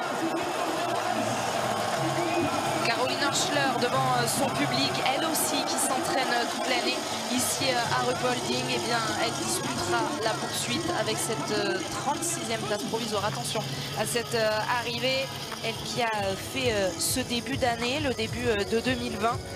En IBU Cup, elle était à Aubertillac notamment, et c'est grâce à ses bons résultats et sans doute au mauvais aussi du reste de l'équipe d'Allemagne, de cette équipe féminine. On vous le rappelle, hein, c'est normal si vous ne voyez pas Franziska Hildebrand, puisqu'elle a été écartée de cette équipe Allemagne pour cette étape ici à Ruhpolding. C'est la même chose pour Simon Schemp ou encore pour Eric Lesser, qui désormais vont devoir se battre pour espérer être sélectionnés pour les championnats du monde. Je vous le rappelle, le décompte est lancé pour ces mondiaux d'Antols, J-29. Allez, ça tient toujours pour cette 7e place de Julia Simon, qui serait synonyme d'une place supplémentaire au classement général. 3e place au classement général pour Julia, certainement à la fin de cette course, derrière Dorothea Virer et Thierry Lecoff dans l'ordre inverse du coup, car là aussi ça a changé. Thierry Lecoff passerait donc devant Dorothea Virer. Et on se retrouvait avec Julia qui potentiellement serait 3e. On va voir ce que ça donne également pour la position de Justine, qui elle est en train de reculer. Elle est actuellement 21e, Justine sur la ligne d'arrivée. Anaïs Bescon, elle est 37e. Pour l'instant, on aurait 3 filles qui sont sûres de faire la poursuite, et Chloé est ressortie de l'anneau de pénalité. Chloé est actuellement 52e, donc il va vraiment falloir qu'elle se donne à fond dans ce dernier tour pour rester dans les 60 premières et pour participer à cette poursuite. Et la réalisation qui considère que ce podium est figé avec ses ralentis donc de Dorothea Virer en 3e position, d'Anne Berg en 2e position, et cette victoire pour Thierry Lecoff. Nous on continue évidemment à suivre la fin de course de Chloé Chevalier, même si la réalisation elle est sur ce dossard 96 de Johanna Skottheim, la Suédoise, 25 ans, qui elle aussi va aller chercher son meilleur résultat en carrière. Décidément, il y en a beaucoup, et en attendant de retrouver Skottheim, il y a une autre Suédoise. Elle est avec Tanguy Keroas, et il s'agit de la 2e du jour, Anna Heuberg. Yeah, Anna, big smile for you today. Yes, I'm really happy with my race. Un très grand sourire pour vous aujourd'hui. Oui, c'est que je suis très contente de ma course. C'est la première fois que je fais un tir parfait et j'étais bien sur mes skis. Donc je suis très contente de ma course aujourd'hui. Oui, mais Thierry était vraiment trop rapide aujourd'hui. Oui, elle est très rapide. C'est vraiment dur pour nous d'aller la battre. To make that happen, but I think when she has this kind of confidence, she is really good. So I try to. Elle est vraiment trop forte quand elle est dans ce tel état de grande confiance. Je suis restée concentrée sur ma course et j'en ai fait une très belle aujourd'hui. Quel est votre objectif principal pour le reste de la saison? Les championnats du monde? Oui, évidemment, ce sont les championnats du monde qui sont un objectif très important. And see how it is for me. I mean, it's not last season we're special with the home world championship, so then we didn't race all the World Cups to be able to prepare in the best way, and now I will race more. Oui, puis j'aimerais me préparer au mieux avec un maximum de courses en Coupe du Monde. Mais évidemment, cette Coupe du Monde va me servir à préparer les championnats du monde qui sont l'objectif principal. Peut-être qu'un jour je serai capable d'aller chercher ce dossard jaune de leader, et je pense que c'est une très bonne préparation cette saison pour le futur. Elle expliquait bien qu'il fallait, pour pouvoir jouer un classement général, être en mesure de jouer sur toutes les courses. Justement, d'essayer de le faire cette année, ça pourrait beaucoup lui servir, mais c'est sûr qu'on la reverra pour jouer ce classement général. Hubert qui progresse quand même d'année en année. Elle est un petit peu moins régulière que ce qu'on pensait sur ce début de saison. Mais voilà, elle a remis les pendules à l'heure quand même sur cette course en venant chercher cette deuxième place. Derrière Thierry Lecoff. Et Julia est toujours 7e. Mais elle va se faire rattraper, hein, elle aussi par Hubert qui va quand même bien se replacer. Et décidément, eh bien, on aura eu tout le podium au micro de Tanguy Kerouas, puisqu'après Thierry Lecoff et Anna Heuberg, c'est Dorothée Avireur qui est avec lui. Yes, Doro. It's a big fight for the overall with Tyrrell. Yes, it's interesting. I think C'est un gros combat pour le général avec Tyrrell. I'm really happy that with my performance today with 0-0, but of course Je suis très contente de ma performance aujourd'hui avec le 10 sur 10. Mais elle mérite vraiment de gagner, elle était trop forte sur les skis. Je suis contente de prendre la 3e place parce que je ne suis pas dans une très grande forme. J'avais mal au dos ce matin. Donc je pense que c'est vraiment pas mal cette 3e place aujourd'hui. La clé c'est d'être régulière tout au long de la saison. Oui, vous devez être régulière pour gagner et pour être devant pour cette lutte au général.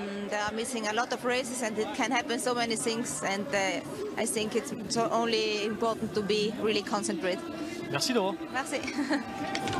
Ouais, il faut être concentré tout au long de cette saison. C'est évidemment ce que disait également Anna Heuberg, Alexis, cette régularité qui est mise en avant par les biathlètes aujourd'hui. Et justement, quand on regardait la saison d'Anna Heuberg la saison dernière, eh bien, elle avait manqué beaucoup de choses. Elle avait décidé de ne pas aller en Amérique du Nord, au Canada, et pas non plus à Soldier-Hollow. Elle était malade à Pokljuka, et quand on avait fait la moyenne finalement de ses courses, des points glanés tout au long de la saison, on aurait pu penser qu'elle aurait pu faire mieux aujourd'hui, alors que Chloé Chevalier est 60e ex aequo, mais elles seront juste 60, Alexis, si je ne me trompe pas, qualifiées pour cette poursuite. Alors quand il y a ce cas d'ex aequo, chrono identique au 10e de seconde près avec Irina Starik, la russe, à 2 minutes 27 secondes et 2 dixièmes de la tête de Thierry Lecoff qui est toujours numéro 1. Ouais, je m'avance pas sur qui va prendre le départ de cette course entre les deux athlètes qui sont ex aequo. Il faudra regarder le règlement plus en détail, mais bon, en tout cas Chloé qui était 61e et qui a réussi à revenir sur cette 60e place. On verra si ça suffit pour participer à la poursuite. Oui, le classement général qu'on a évoqué avec Dorothée Avireur se joue sur une saison complète. C'est des saisons qui sont extrêmement longues, on enchaîne vraiment les courses tout le temps, il y a plein de choses à gérer, la moindre erreur peut vous coûter très cher. On l'a vu avec Tariebeu par exemple qui s'est loupé à Oberhof, il a oublié de faire un anneau de pénalité alors qu'il pouvait récupérer ce dossard jaune. C'est une course de chaque instant et c'est pour ça qu'ils sont si peu d'athlètes à le jouer, et en tout cas à annoncer qu'ils le jouent.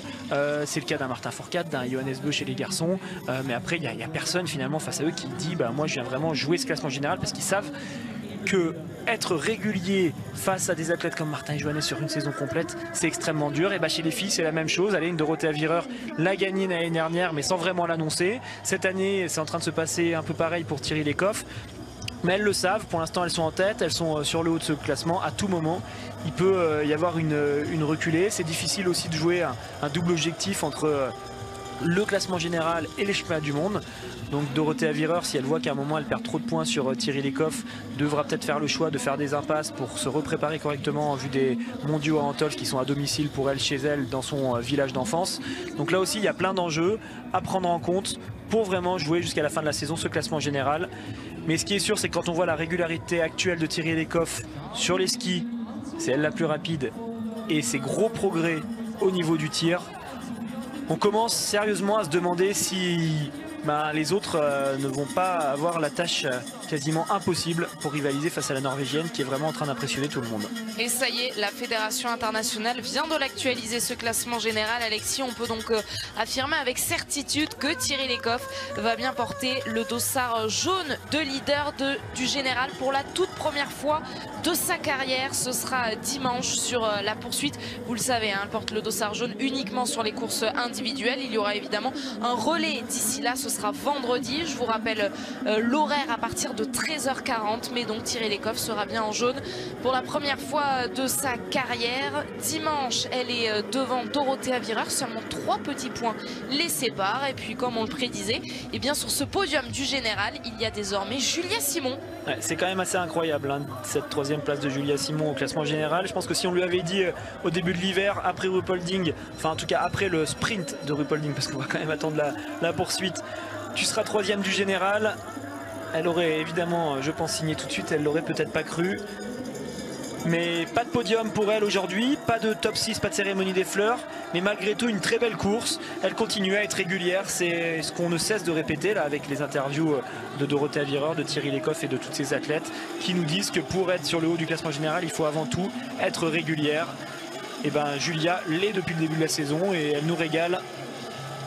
C'est chouette qu'elle se retrouve 3e. Tendrevol, qui avait fait un excellent mois de décembre, accuse clairement le coup hein, depuis le début de l'année. On l'a vu moins performante à Oberhof et là ça se confirme. D'ailleurs je vais aller reprendre sa position finale à la Norvégienne à Tendrevol, mais elle a quand même bien reculé. Elle doit être désormais aux alentours de la 30e place. Elle est 30e tout pile. Non, c'est Solomdal qui est 30e, elle est 32e, Tendrevold. Donc voilà, pour elle ça a été compliqué, mais c'est quand même intéressant. Et une information qui nous remonte là par la régie et surtout via Tanguy qui a parlé avec les officiels de l'IBU. Apparemment quand 2 athlètes sont ex aequo à la 60e place, les 2 partent. Donc tant mieux pour Chloé. Il y aura peut-être la possibilité de la faire cette poursuite. Et ça, ce serait une très bonne chose. Ouais, si vous nous rejoignez seulement maintenant, Chloé Chevalier qui a donc terminé ex aequo, 60e ex aequo avec Irina Starik, la meilleure française aujourd'hui. Il s'agit de Julia Simon, également meilleure française au classement général, puisqu'elle est désormais sur le podium de ce général. Victoire pour l'intouchable aujourd'hui, c'est le mot. Elle était intouchable. Thierry Lecoff devant Anna Heuberg et Dorothea Virer. On va vivre la cérémonie des fleurs et ce podium tous ensemble et débriefer cette course évidemment avec vous, Messaoud. Avec grand plaisir, le classement général qui est donc bouleversé sur le circuit féminin du biathlon. On en parle dans quelques secondes. On est ensemble jusqu'à 17h30 et l'équipe d'Estelle, bien sûr. Actualité chaude du côté de l'Olympique de Marseille, notamment. Ça fera partie du programme de l'équipe d'Estelle. Allez, le débrief et le protocole. Le podium juste après une courte pause. Restez bien avec nous.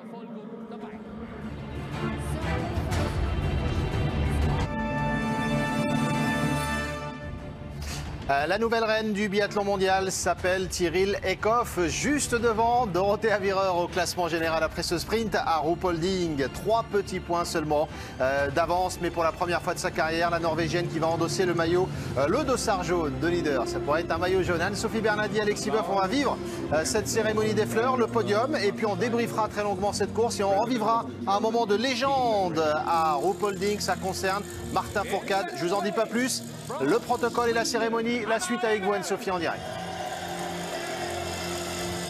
Avec la 2e place pour Anna Heuberg, la Suédoise qui vient signer son 2e podium de la saison. Elle avait déjà terminé 2e, c'était sur la poursuite d'Orfilsen. Elle est devant donc Dorothea Virer qui, elle, signe son tout premier podium de l'année, premier podium de 2020. La dernière fois, c'était le 22 décembre dernier sur la Mastart du Grand Bornand.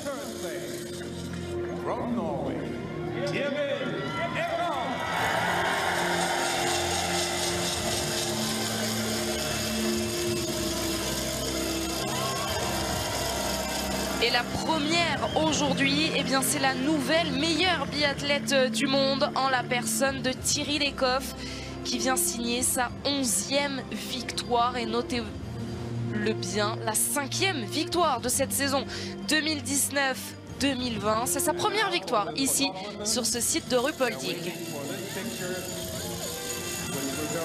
Et donc ce dossard jaune qui va passer de la droite. Pour l'instant, il est encore sur les épaules de Dorothea Virer. Au centre, c'est Thierry Lecoff qui le portera dès dimanche.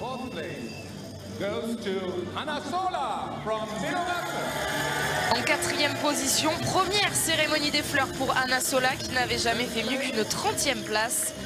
La Biélorusse de 23 ans s'invite parmi les plus grandes aujourd'hui. 5e position pour Paulina Fialkova. 4e cérémonie des fleurs de cette saison pour la Slovaque qui ne parvient toujours pas à se hisser sur ce podium décidément, mais qui grappille une place au général. Et puis la 6e place pour Marte Holzbu Reuseland, une Norvégienne sur laquelle il faut compter aussi en ce début de saison. Et oui, cette cérémonie des fleurs ne va que jusqu'à la 6e place. Dommage, parce que la 7e aujourd'hui, c'est la meilleure française. Il s'agit de Julia Simon, désormais 3e meilleure biathlète du monde. Il fait sa course dans le détail dans quelques instants, mais c'est beau pour Julia Simon. 3e du classement général et elle n'est pas si loin pour aller chercher Dorothea Virer cette saison, et pourquoi pas mieux encore, il faudra que Thierry Lekhoff soit un petit peu moins performante. Elle a un petit peu assommé ses concurrentes aujourd'hui, c'est sa 5e victoire en cette course. Alors Alexis est en train de se mettre en place pour débriefer cette course avec nous. D'autres réactions au micro de Tanguy Carwas. On aura Franck Badiou, l'entraîneur de tir de cette équipe de France. Le protocole qui se poursuit, pourquoi Anne-Sophie ? Eh bien, c'est une très bonne question. Je ne sais pas. On profite de ces images alors qu'on savoure. Bah oui, ce podium, il est très beau, mais non, je crois qu'on en finit. Vous l'avez remarqué, hein, cette tribune de Ruhpolding, c'est quand même assez incroyable. Elle n'a pas du tout désempli. Souvent, on le voit entre la fin de la course. En plus, vous l'avez remarqué, sur un sprint, il y a beaucoup de monde, mais entre la fin de la course et le podium, eh bien, tout le monde reste, alors que vous l'avez sans doute remarqué, il n'y avait pas d'Allemande. La première, elle est 8e. Il s'agit de Vanessa Hintz. Merci Anne-Sophie. Alexis est en place. D'ailleurs, une suggestion peut-être Anne-Sophie, puisque Thierry Lekhoff vient de s'emparer du dossard jaune de leader. Pourquoi est-ce qu'on ne changerait pas le protocole pour lui donner sur le podium après la première course, après la course où elle s'en empare? Ça pourrait être pas mal pour le protocole, non? Qu'est-ce que vous en pensez? Une remise symbolique comme sur le Tour de France. Mais Saoud, je vais faire parvenir votre idée peut-être aux responsables de l'IBU, mais non, on décide toujours de faire comme ça. Donc pour l'instant, c'est Dorothea Virer qui l'a. Et puis vous le savez aussi, sur la prochaine course, ce sera une course collective, ce sera un relais. Thierry Lekhoff ne portera pas ce dossard jaune puisqu'on le porte uniquement sur les courses individuelles. Elle va donc devoir patienter un petit peu, hein. On est seulement mercredi et elle ne le portera que dimanche, donc ce dossard jaune de leader du général. On va essayer de révolutionner le protocole. Qu'est-ce que vous en pensez, vous, Alexis? Mais Saoud, c'était comme ça dans le passé. En fait, on avait inventé un espèce de petit dossard qui venait se mettre juste devant et qui était synonyme de dossard jaune quand un athlète prenait le dossard jaune. L'IBU a choisi d'arrêter. Alors, c'est pas toujours les mêmes sponsors sur les dossards jaunes. Il y a une prime pour l'athlète qui le porte sur les courses. Donc, il y a plein de choses aussi à prendre en compte et c'est peut-être pour ça qu'ils ne le remettent pas. Il faut aussi prendre en compte que sur le podium, la plupart du temps, ils ont la carabine. Donc, enfiler un dossard, c'est pas super. Et puis, accrocher un espèce de dossard qui ressemblait plus à un bavoire ou une bavette que vraiment un dossard, c'était pas très joli non plus. Donc voilà, mais l'IBU entendra certainement votre requête, mais Saoud, on leur fera passer. Le principal, c'est pour Thierry Lekhoff, hein, qui vient donc de s'emparer de ce dossard jaune de leader. Sa trajectoire, Alexis, on peut la résumer à celles et ceux qui nous regardent. Elle a 29 ans, elle revient de nulle part, Thierry Lekhoff. Tirer aussi bien aujourd'hui pour être la meilleure biathlète du moment, c'est prodigieux comme trajectoire. Ça fait quasiment 6-7 ans que Thierry Lekhoff devrait tirer comme ça. En vrai, on a toujours connu son potentiel à ski. Ça fait... ouais, je sais pas, peut-être bien 10 ans qu'elle skie à cette vitesse-là, qu'elle est toujours dans les 5 meilleurs temps de ski sur toutes les courses, qu'elle est ultra rapide, mais elle n'avait jamais réussi à comprendre vraiment le tir une bonne fois pour toutes. Donc de temps en temps, elle allait chercher un 10 sur 10 ou un 9 sur 10, mais elle savait même pas comment elle l'avait fait. Elle terminait sur le podium. Par contre, elle n'arrivait pas à le reproduire la course d'après. Alors, est-ce que c'était à cause d'un problème technique? Est-ce que c'était à cause du stress? Est-ce que c'était à cause d'autre chose? Ça, on ne le sait pas. Toujours est-il qu'elle a un nouvel entraîneur depuis peu et qu'ils ont beaucoup travaillé ensemble et que, apparemment, ils ont trouvé la solution car elle devient vraiment extrêmement régulière et surtout moi je trouve qu'au niveau de son attitude sur le pas de tir c'est plus du tout la même Thierry Lekhoff. Avant on voyait une athlète qui arrivait d'une course de ski de fond qui se mettait à tirer et on voyait qu'elle savait pas faire. Là clairement on voit qu'elle a pas mal de cartes et qu'elle peut ajuster son tir en fonction de ce qui est en train de se passer. Est-ce qu'on peut essayer d'expliquer ce qui peut avoir provoqué cette transformation pour Thierry Lekhoff?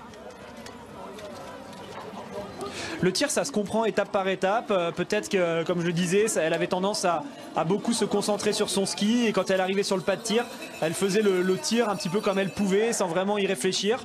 Là on sent que c'est une athlète qui est en train de devenir un peu plus biathlète, qui associe mieux son tir et son ski. Elle l'expliquait tout à l'heure en interview à Tanguy Kerwas en disant que quand on arrivait après s'être beaucoup donné sur un tour à ski, pardon, quand on arrivait sur le tir debout, parfois c'était pas toujours facile, qu'on était très essoufflé ou qu'on pouvait avoir du mal à se concentrer. Là on sent que clairement elle est consciente de ces choses-là, alors qu'avant elle ne savait pas du tout en tenir compte. Donc c'est ça qui est intéressant, on voit que sa démarche surtout est différente, plus que sa technique, même si sa technique je trouve qu'il y a une évolution au niveau de ses tirs couchés, où avant elle avait vraiment beaucoup de dévers intérieurs, elle en a toujours, mais j'ai l'impression que c'est quand même un peu mieux de ce côté-là. Alors on la voit skier avec Justine Brezas sur ces images. On reviendra sur la course de la meilleure française, Julia Simon, dans quelques instants. Elle est 3e au général. Remarquable performance de Julia Simon. Et vous le voyez, ce chiffre, c'est le chiffre du jour. 5 victoires sur les 7 dernières courses pour Thierry Lecoff. C'est Johannes Beu, mais au féminin sur cette période actuelle. Oui, c'est vraiment une athlète qui est en train de faire la différence par rapport aux autres. C'est l'athlète en forme du moment. Même Royceland, qu'on pouvait comparer en début de saison au niveau des temps de ski, accuse le coup en ce moment et est moins rapide. Donc là, elle est en train de franchir un cap. On sent que c'est une athlète qui est complètement libérée. Elle était, comme je disais, forte à ski depuis très longtemps. Maintenant qu'elle associe bien les deux, elle est en train de creuser les écarts et j'ai l'impression que plus elle prend de la confiance sur une course, plus ça l'aide pour celle d'après et plus en fait elle accumule de l'avance et elle accroît son avance.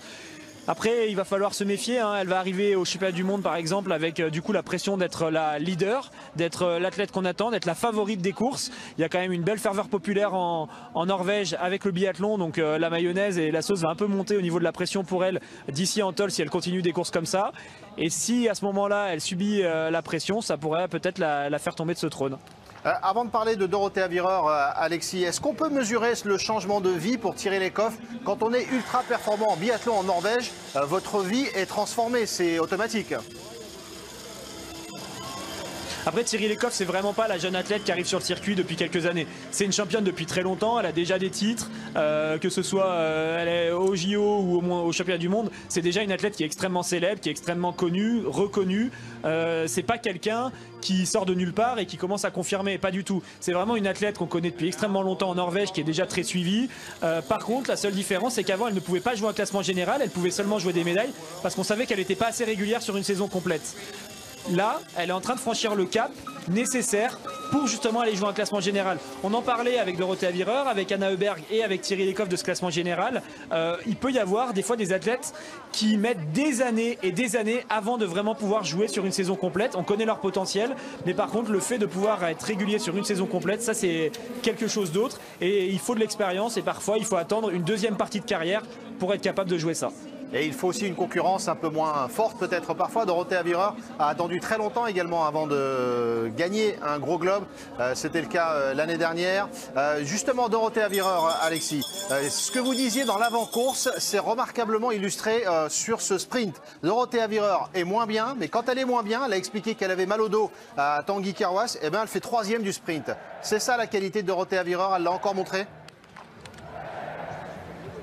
C'est ça la différence, oui, pour jouer le classement général, c'est que quand on est moins bien, on évite de tomber trop bas, au lieu de terminer comme elle aurait pu le faire si elle s'était vraiment laissée aller en pensant à son dos, en pensant à d'autres choses. Elle aurait peut-être pu terminer 10e, 12e. Là, elle fait quand même le boulot, elle va chercher un 10 sur 10, ça lui permet d'être juste derrière Thierry Lecoff, de faire certes 3e parce qu'Anna Heuberg a fait une excellente course, mais quand même, elle limite la casse et Thierry Lecoff a repris le dossard jaune. Mais voilà, Dorothea Virer reste quand même tout proche, il va y avoir encore une belle bagarre. C'est la même chose finalement pour Julia, hein, qui aujourd'hui n'a pas réussi à aller chercher ce 10 sur 10. Par contre, elle fait quand même le boulot, elle s'arrache sur les skis dans le dernier tour, elle a un temps de ski qui est correct, un tir qui est correct, et ça fait une 7e place qui lui permet de marquer des points et de remonter sur cette 3e place. Et oui, c'est l'information du jour côté français. Julia Simon est la 3e meilleure biathlète du monde, 3e au classement général, derrière Thierry Lecoff et Dorothea Virer. 9 sur 10 au tir, un bon temps de ski, vous l'avez dit Alexis, mais symboliquement, on s'arrête sur cette 3e place pour Julia Simon. C'est un moment qui est fort pour elle, j'imagine, parce qu'on parle de 3e place du classement général. Et oui, mais Saoud, justement, pour parler de cette 3e place du classement général de Julia, on a qui de mieux que son entraîneur pour en parler, Frédéric Jean, que j'ai pas encore vu, donc déjà je vais lui souhaiter une très bonne année, le féliciter pour toutes ces belles courses, en tout cas avec Julia. On parlera des autres peut-être tout à l'heure. Mais voilà, ça fait plaisir de voir Julia qui fait encore une belle place dans le top 10 avec cette 7e position et qui remonte en 3e place du classement général. Ouais, bah c'est sûr que c'est la grosse satisfaction de la journée et on peut dire que je pense que c'est la seule satisfaction de la journée. Donc elle a encore répondu présente comme elle nous le montre depuis le début de la saison avec sa régularité. Donc c'est une très très bonne nouvelle. Elle aussi elle commence à y penser, donc elle arrive à le gérer maintenant. Donc on essaye de l'accompagner du mieux possible là-dedans dans cet objectif-là. Et voilà, je suis bien content qu'aujourd'hui elle réponde présente en ayant des sensations physiques un petit peu moins bien que ce qu'elle a pu montrer depuis le début de la saison. Mais voilà, c'est encourageant et c'est très positif pour la suite. Justement, quand elle est moins bien, on voit qu'à temps de ski, elle est à 45 secondes à peu près de Thierry Lecoff, qui a quand même fait de gros écarts sur la concurrence. Denise Herrmann rivalise à 15 secondes, mais après les autres, c'est tout de suite 30 secondes de perdu pour par exemple Royseland, qui est excellente en ski depuis le début de la saison. Donc on peut quand même le dire, même si elle est moins bien, elle a franchi un cap sur cette saison au niveau du ski, Julia. Ah oui, ça c'est évident, c'est certain que cette année Julia a passé un gros cap physique mais aussi mental. Et elle a mis des choses en place aussi derrière la carabine qui lui permettent aujourd'hui d'être 3e mondial provisoire. Donc c'est certain, elle a passé un cap. Maintenant il faut qu'on l'accompagne encore dans cette démarche sur toutes les courses qui va lui rester jusqu'à la fin de l'année. Et c'est content, tout le monde se réjouit de ça, mais il y a encore du travail à faire et il faut garder le cap jusqu'à la fin de la saison. Ça va être quoi l'objectif avec elle? C'est d'essayer de continuer à rester justement sur cette 3e place du général, ou on va aller vers d'autres objectifs, pourquoi pas vers un podium au championnat du monde, des choses comme ça? Elle a le profil en tout cas, elle a le profil pour jouer des podiums et gagner des médailles sur les championnats du monde. Donc après, on a commencé déjà un petit peu à en discuter pour voir dans son programme comment elle peut, qu'est-ce qu'on peut faire pour l'aider pour qu'elle puisse arriver en forme sur des championnats du monde. Et après, on a les championnats du monde par rapport à l'année dernière n'arrivent pas en toute fin de saison, donc ça nous laissera encore une petite période en rentrant des championnats du monde pour récupérer avant de repartir sur le bloc du mois de mars. Après, on peut aussi penser à une éventuelle impasse sur une course. Donc voilà, c'est plein d'idées qui commencent à germer et on va essayer de s'y pencher dessus dans les prochains jours pour essayer de préparer ça au mieux, les championnats du monde dans un premier temps pour toute l'équipe, et puis essayer de jouer également le classement général avec une Julia mais aussi une Justine qui sont bien placées pour moi toutes les deux. Quand tu dis les accompagner, essayer de faire en sorte qu'elles soient le mieux possible, comment tu fais, comment tu t'y prends? C'est quoi? C'est des petits mots tous les jours?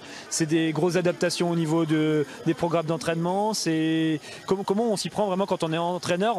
On a des lignes directrices qu'on suit ou on réagit en fonction de chaque résultat? On a plusieurs outils que l'on utilise tout au long de la préparation, que ce soit des prises de lactate, que ce soit des tests HRV, les discussions avec les athlètes qui font aussi énormément la différence pour voir un petit peu par rapport à tous ces outils-là, qu'est-ce qu'on peut adapter au niveau de l'entraînement pour faire au mieux par rapport à l'athlète, que ce soit même sur des veilles de course par rapport à des décrassages, pour essayer de toujours être sur le fil du rasoir pour que l'athlète soit à la fois en forme mais aussi des fois accepter qu'il soit moins bien parce qu'il est peut-être en train de digérer une phase de travail qui a été faite dans le passé pour préparer un objectif prochain. Je pense qu'il ne faut pas se trouver d'excuses, mais aujourd'hui c'est peut-être une des réponses au résultat d'ensemble qui n'a pas été bon du tout sur le sprint des filles. Elles sont peut-être dans la semaine où elles récupèrent un petit peu, elles sont en train de digérer justement la phase de travail qu'elles ont fait pendant les fêtes. Là j'en ai vu que 2, donc on va prendre le temps de bien discuter avec toutes les filles pour savoir les techniciens aussi sur le travail des skis, pour savoir qu'est-ce qui a fonctionné et pas fonctionné. Mais voilà, c'est essayer de faire fonctionner tous les membres du staff, que ce soit les gens qu'on voit pas, qui sont dans l'ombre, les kinés, les techniciens, pour essayer d'emmener l'athlète du mieux possible sur les podiums et avec la médaille autour du cou. Alors oui, tu as évoqué le résultat d'ensemble de la course du jour. C'est vrai qu'on a beaucoup parlé de Julia. Justine est un petit peu pareil. Bon, on sait qu'aujourd'hui elle s'est surtout ratée sur le pas de tir, mais qu'elle était quand même pas mal pour pouvoir jouer quelque chose si elle avait tiré à 9 ou à 10. On va plutôt parler d'Anaïs et de Célia qui sont quand même depuis le début de la saison un petit peu en retrait. Comment tu arrives à expliquer ça? Pour Anaïs, c'est un petit peu différent que Célia, parce que c'est vrai qu'Anaïs a un petit peu de mal à se mettre en route au niveau physique. Alors il y a toujours cette histoire, le gros point d'interrogation au niveau de son genou, mais qui apparemment ne l'embête pas plus que ça sur les courses. Mais c'est plutôt dans la phase de prépa, donc il faut adapter sans cesse l'entraînement. Je pense que ça lui coûte aussi, c'est même sûr que ça lui coûte aussi. Donc elle n'arrive pas encore à combler ces quelques secondes de retard qu'elle a en temps de ski. Au niveau du tir, c'est encore en dents de scie aussi. Quand on voit aujourd'hui le top niveau mondial, ça tire bien, ça skie vite, ça skie bien. Donc il faut essayer de gratter là-dedans. Pour Célia, c'est là où c'est différent, c'est qu'elle est capable de skier très vite. Donc aujourd'hui, elle est dans une journée sans. Elle n'a pas été capable de skier à son niveau qui est habituel. Mais donc ça, c'est pareil, on va prendre le temps de débriefer. Et puis, mais par contre, au niveau du tir, c'est différent. Elle a montré depuis le début de la saison qu'elle était capable de faire des choses bien, que ce soit sur le sprint d'Östersund, le relais encore la semaine dernière, la poursuite à Orfidsen. Donc elle sait faire, elle sait comment bien faire. Par contre, maintenant, il faut trouver la petite clé qui manque ou une réponse ou deux de plus pour que ça puisse faire du bien régulièrement, et des résultats bien régulièrement. Et voilà, je pense pas qu'il manque grand chose, mais une fois que ce petit truc sera résolu, je suis persuadé que ça peut faire de très belles choses. Donc là, on a encore, on va dire 3 semaines, même presque un mois avant, un petit mois, 3 semaines avant les championnats du monde. Donc il faut les courses, toutes les courses de Coupe du Monde, c'est pas des courses d'entraînement, mais il faut ouvrir les yeux, ouvrir les oreilles tous les jours à l'entraînement auprès des staffs pour essayer de trouver la clé justement. Merci pour toutes ces réponses, Fred. On a déjà fait une interview bien longue avec beaucoup d'éléments. On te laisse aller travailler avec elle et puis on espère avoir plus de réponses et encore plus d'informations, notamment pour Célia et Anaïs dans les semaines qui arrivent. Merci. Débrief complet de Fred Jean à l'instant à votre micro, Alexis. Pour expliquer les coulisses, une fois qu'il en a terminé là sur le stade, il y a des réunions, on parle énormément avec les biathlètes pour d'abord débriefer et ensuite établir une stratégie le jour même de l'après-course. On essaye, oui, d'analyser à chaud une première fois les sensations avec les athlètes pour vraiment qu'elles lui fassent part du ressenti. Ensuite, lui va réanalyser les choses, il va réfléchir. Ils auront derrière une deuxième discussion plus à froid où ils vont réanalyser les choses avec encore une fois ce ressenti, mais avec plus de recul. Pour Fred, il y a plein d'autres choses à faire. Il faut aller dans le camion de fartage, aider les techniciens qui ont énormément de travail. On va nettoyer les skis, on va les repréparer pour la course de demain. Il y a les garçons, donc il faut commencer à préparer leurs skis pour les choix de demain. Peut-être qu'en fonction des retours des filles, les skis qui avaient été présélectionnés pour les garçons, on est peut-être en train de changer parce qu'on a finalement des évolutions qu'on n'avait pas anticipées sur la neige, donc on doit faire ça. Il y a les athlètes à ramener à l'hôtel, donc on a des minibus pour les transporter, donc il faut forcément que ce soit quelqu'un qui le conduise. Ça peut être un coach qui les ramène, qui revient ensuite au stade. Enfin voilà, il y a encore une belle soirée bien remplie pour Frédéric Jean qui va se coucher tout à l'heure bien fatigué, je pense, après ce genre de journée. Et heureusement pour lui, il y a un motif de satisfaction, vous l'avez dit, c'est la 3e place au général de Julia Simon. On continue à décrypter son ascension. Elle a 23 ans, elle est en train de réussir la meilleure saison de sa carrière.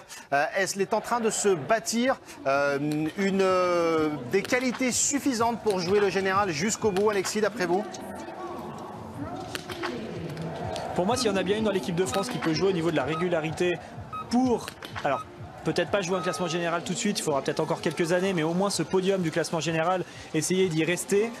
C'est bien elle. Elle a beaucoup de qualités et elle est en train d'en développer et d'en démontrer d'autres. On connaissait ses qualités de battante, ses qualités de tireuse, et maintenant on découvre ses qualités de skieuse avec, comme on le disait avec Frédéric Jean, un temps de ski aujourd'hui qui est très correct, 45 secondes de Thierry Lecoff, qui a mis 15 secondes à Denise Herrmann et surtout qui a mis 30 secondes à Royseland. C'est franchement des temps qui sont intéressants, et si elle reste dans ces zones-là, elle pourra jouer très régulièrement le podium. Tiens, un petit quiz sur le hashtag l'équipe biathlon, vous qui êtes nombreux à nous suivre sur le compte Twitter. Dites-nous quelle dernière française à être sur le podium du général d'une Coupe du Monde, et on vous donne la réponse à la fin de ce débrief sur le hashtag l'équipe biathlon, la française, la dernière française à avoir occupé le podium du classement général. On vous donne la réponse. Garance Ferro va nous souffler ça d'ici quelques minutes. Pour l'instant, c'est Julia Simon qui est donc 3e avec un tir à 9 sur 10 aujourd'hui. Écoutez-la débriefer son tir au micro de Tanguy Carwas. Eh ben, pour dire, je pense que voilà, c'est assez compliqué d'arriver tout le temps avec le même rythme sur, la même vitesse sur les cibles.